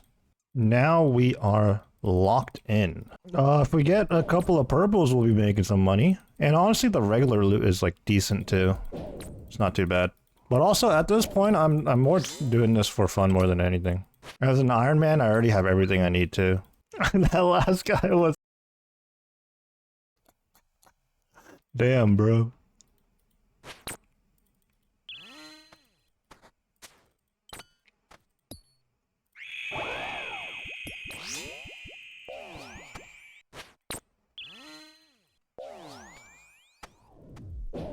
$402 Nilo? Not bad, not bad. He really said that last guy was Anchor, bro. That's crazy.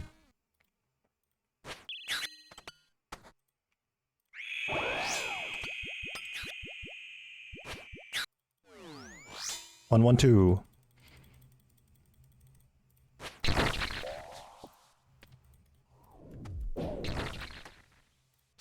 I messed up with the claw scratch there, but at least I didn't mess up the timing.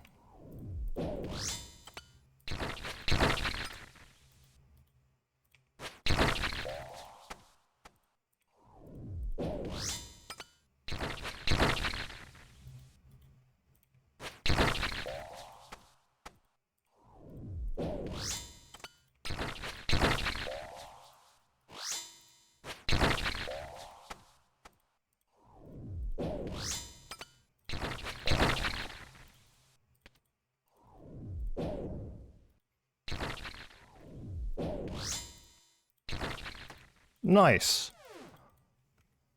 Haven't done that in so long. I just swung a 1.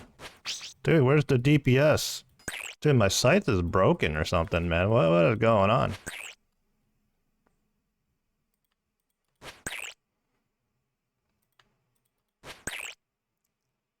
Work sucks and it's monotonous. Yeah.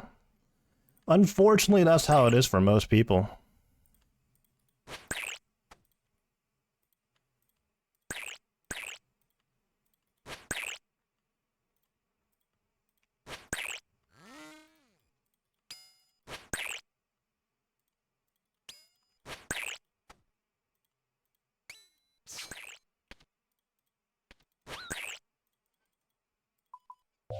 Nice. A 1459. Casual sub 15. Bro, the most casual sub 15. Yeah, we should have looked at the board. Wait, that might be a PB for some people there. And we got a sub 15 just like that. Honestly, checks out. If everybody has Oathplate, that is probably a decent time save.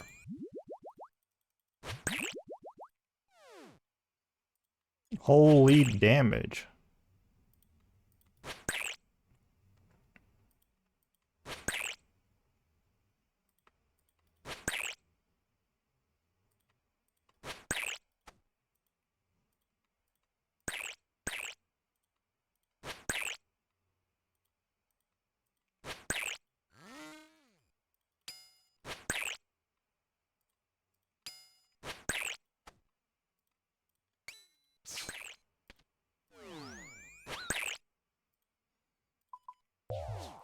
skip yellows entirely. Feels good, man. 1621, even though we had such a terrible bloat and maiden.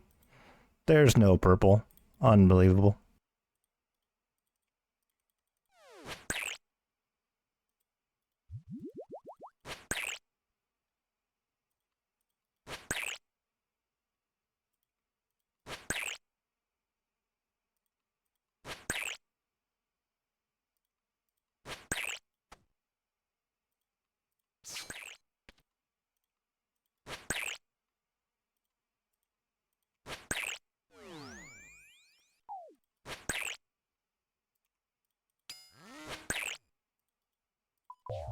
All right, that was a 401 Verzik, 1556, respectable, but no purple. Oh, might as well open from the chest.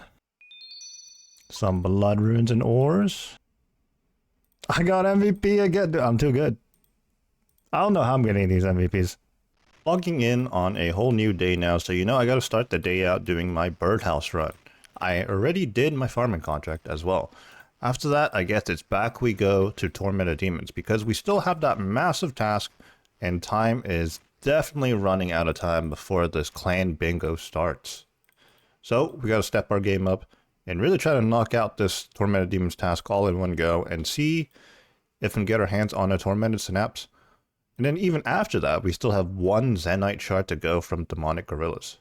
Well, checking in because we just hit 87 Slayer. That's a pretty big level because that unlocks Kraken for us, which means the Kraken Moss as well as the Trident of the Seas. And then we go back to Zulrah, turn it into a Trident of the Swamp. Bad news though is that I'm not updating you guys with that Tormented Synapse drop. I almost didn't catch this in time, but within the next one or two magic spells here, we should be hitting 98 magic. There it is. And 1825 total level on top of that as well. Just one more level until we're 99 magic, and we're going to be effectively max combat for this account. Let's take a look at the stats here. We're currently 82 attack, 99 strength, 50 defense, 99 range, 63 prayer, and the newly acquired 98 magic. Still at 103 combat, and I think when we do hit 99 magic, we are still going to be 103. We're currently working on KC 1700. We're really in the flow of things now, so we're racking up KCs pretty quickly, but we still got 90 left on task. We've made good progress today so far though. We've gone through a Bracelet of Slaughter already, and looking at the EXP, based on EXP, we've probably did about 50 to 60 KC today already. What are we going to get here? A Smoldering Heart, so a little bit of a stat boost to get us KC quicker. I've been mentioning how I want to get the Tormented Synapse and one more Zenyte before this bingo starts in the clan. Well, the bingo is 8 days from now, so in theory, we should be able to do this, right? Because we're already at 1700 KC, and we're well past due for a Tormented Synapse. And likewise at Demonic Gorillas, we're about 150 KC over rate right now. So I'm just hoping that RNG will even out eventually. And by eventually, I mean sometime soon. KC 1708, we just got ourselves the first Maple Seed drop. It just keeps happening. KC 1714 and our first Magic Seed. We were running low on fire runes again. You can see just over 200 fire runes left in the rune pouch.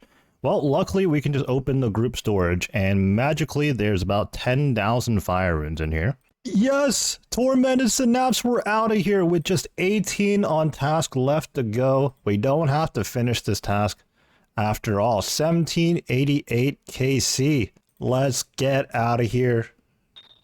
And I would say let's go make our Emberlight, but we literally can't. So let's go see what our next task is. Pick up some ancient shards. Or you know, maybe we streak now and we'll get ourselves our 4th Zenyte. We're here on the Arty docks, and I was going to make my way back over to Shiloh Village, but I realized we should probably go to Aya instead to skip this task. Now, I'm not going to finish the task because we're not going to get any Slayer points anyway, so there's no point in doing that. Let's just go straight to Aya, skip this task, do whatever Aya task she assigns us, and then hopefully pick up another good task. Now that we're done with Tormented Demons on this count, we are moving fast. Our next task is 27 rats, so we're going to go ahead and do Scurious real quick.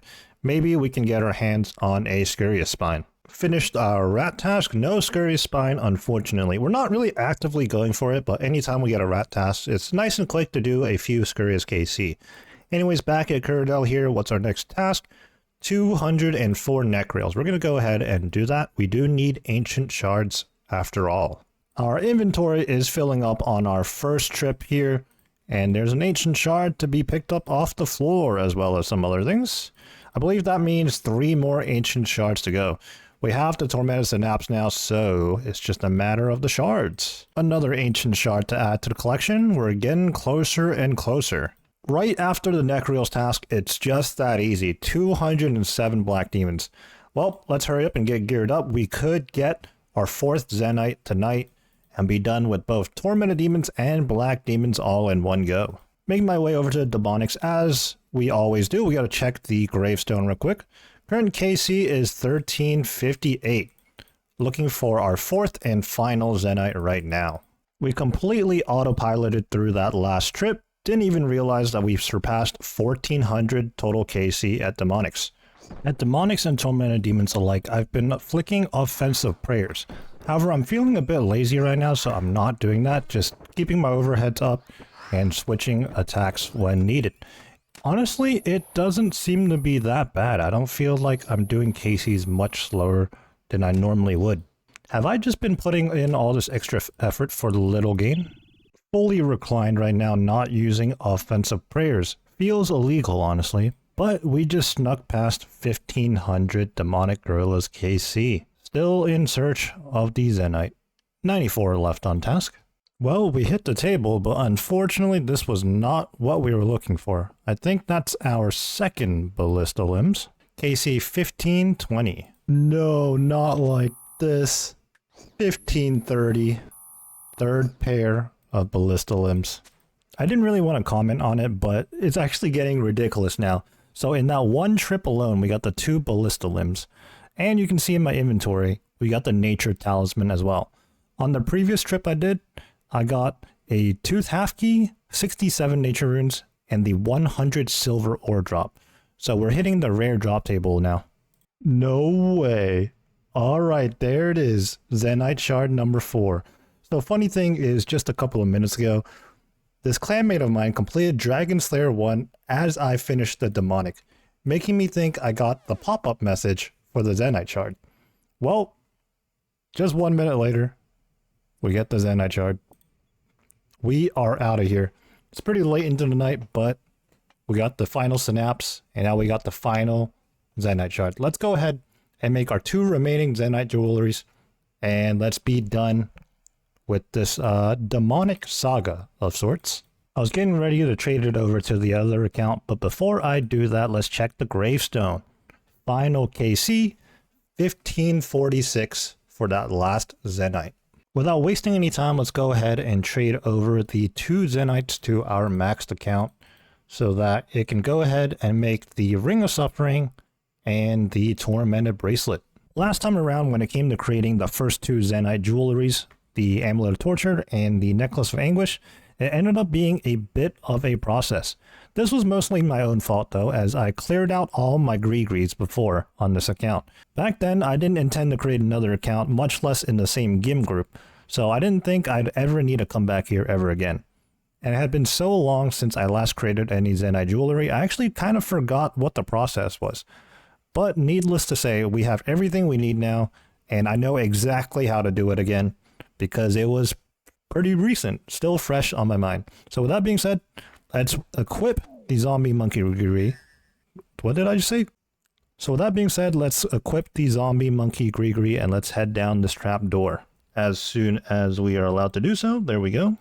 Now you do need to be a zombie monkey in order to use the Onyx and the Zenyte Shard on this wall of flame, creating 2 Zenytes because we have 2 of them in our inventory. There we go. We're actually going to need a chisel.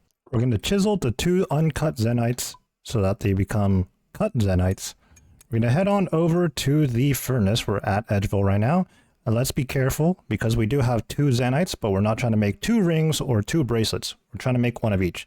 So make 1 Zenyte ring. Let's click on it again. Now we make 1 bracelet. Now we already preemptively swapped over to the standard spellbook.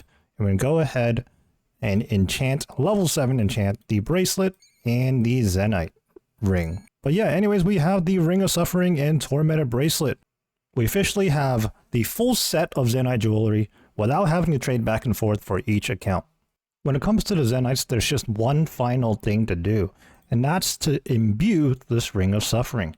Now we should have a ton of Nightmare Zone points. In fact, we have 6.5 mil remaining from our time training up our stats, and it's going to cost us 725,000 points to imbue this Ring of Suffering. There it goes. Now it becomes a Ring of Suffering Eye. Now we also do have to put Ring of Recoil charges in it, but we're not using this ring anytime soon, so I'll worry about that for another day.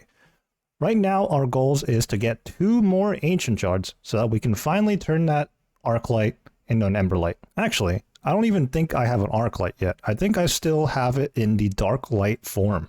Just like we did when we pulled the Synapse, we didn't quite finish the task when we pulled the Zenyte shard. So with that being said, we're going to cancel the task because we're not going to get Slayer points out of it anyways. And let's go see what our next task is going to be. I'm not talking about the Ice Fiends, the next actual task. This isn't a task in the Catacombs, but we picked up a spider task from Aya, so here we are at Seracnus again. Let's see if we can get any more red spider eggs. It was getting pretty late last night, and unfortunately we just didn't get any Slayer tasks that we wanted. So we're going to try again today to get ourselves 2 more Ancient Shards. On top of that, I had been thinking, for the Emberlight, we're facing a similar situation to when we first made the Scorching Bow. We needed 74 fletching for the Scorching Bow, and likewise we're going to need 74 smithing for the Emberlight. So we're just 2 levels off, but I'm thinking we're going to go to the Blast Furnace and knock out 74 through gold ore real quick. That should not take long. But first, we're going to focus on the 2 shards. We got ourselves a Dagannoth task that we can do in the Catacombs. We didn't extend it, so it's just 136. But let's see if we can get another Ancient Shard. Nice and early in the task, plus 1 Ancient Shard, 1 to go. Over in the maxed account, we're at the Amethyst Mines today. I think I'm going to be chiseling these amethysts into dart tips. We've been doing a lot of skipping today. It seems pretty difficult to find a Catacombs task for whatever reason. But here we are, Aya task 28 rats. Once again, let's see if we can get a spine. Unfortunately, still no spine. Good news though, looks like we just picked up a Necreal's task of 235. Surely we're gonna get an Ancient Shard. And you know what, for good measure, I might even use the Bracelet of Slaughters, just in case. Yes, there it is, our final Ancient Shard. Let's pick up all the loot on the ground and let's get out of here. We're not even going to finish the task right now. We can continue this another time. Right now, our sole priority is to make the Emberlight. And with 30 shards acquired now, the only thing we're missing is 2 more smithing levels. So let's head on over to the Blast Furnace. Here we are at the Blast Furnace. It shouldn't take that long to get 2 levels. In fact, we're already almost 73. We need 74. Actually, I just realized I can get myself a Dwarven Stout for a +1 smithing boost. So really, we're just going to have to stop at 73, get ourselves a Dwarven Stout, and we should be good to go. And there it is, 73 smithing. Let's go ahead and empty our coffer and we can get out of here. There are a few locations where you can pick up a Dwarven Stout, but I think this is one of the locations here at the bar in Burthrope. Here we go, Dwarven Stout, there it is. We're going to get 2 just in case. For this next step, we have our Darklight and 30 Ancient Shards with us. And I believe in order to charge it and turn it into an Arclight, we got to use it on the altar. Yes, combine Darklight with 3 Ancient Shards and we have ourselves the Arclight. Now we're going to put the 27 charges into the Arclight as well. Looks like we can just use the shards on the Arclight. It only puts in 3 at a time, so we had to do that several times there. Now we're back at the anvil with the Arclight and the Synapse, and let's go ahead and use the Synapse on the anvil. Oh, that's right, I forgot to drink the Dwarven Stout. First we do that. Now we're 74 smithing. Now we make the Emberlight. There it is. So, we've finished our Zenytes, and we've finished our 2 Tormented Synapses. The other Synapse sitting in the bank right now is likely going to go back and forth between the 2 accounts for now, until sometime down the line we're going to get more Synapses so that we don't have to trade back and forth. But for now, we'll consider the Demonic Saga completed.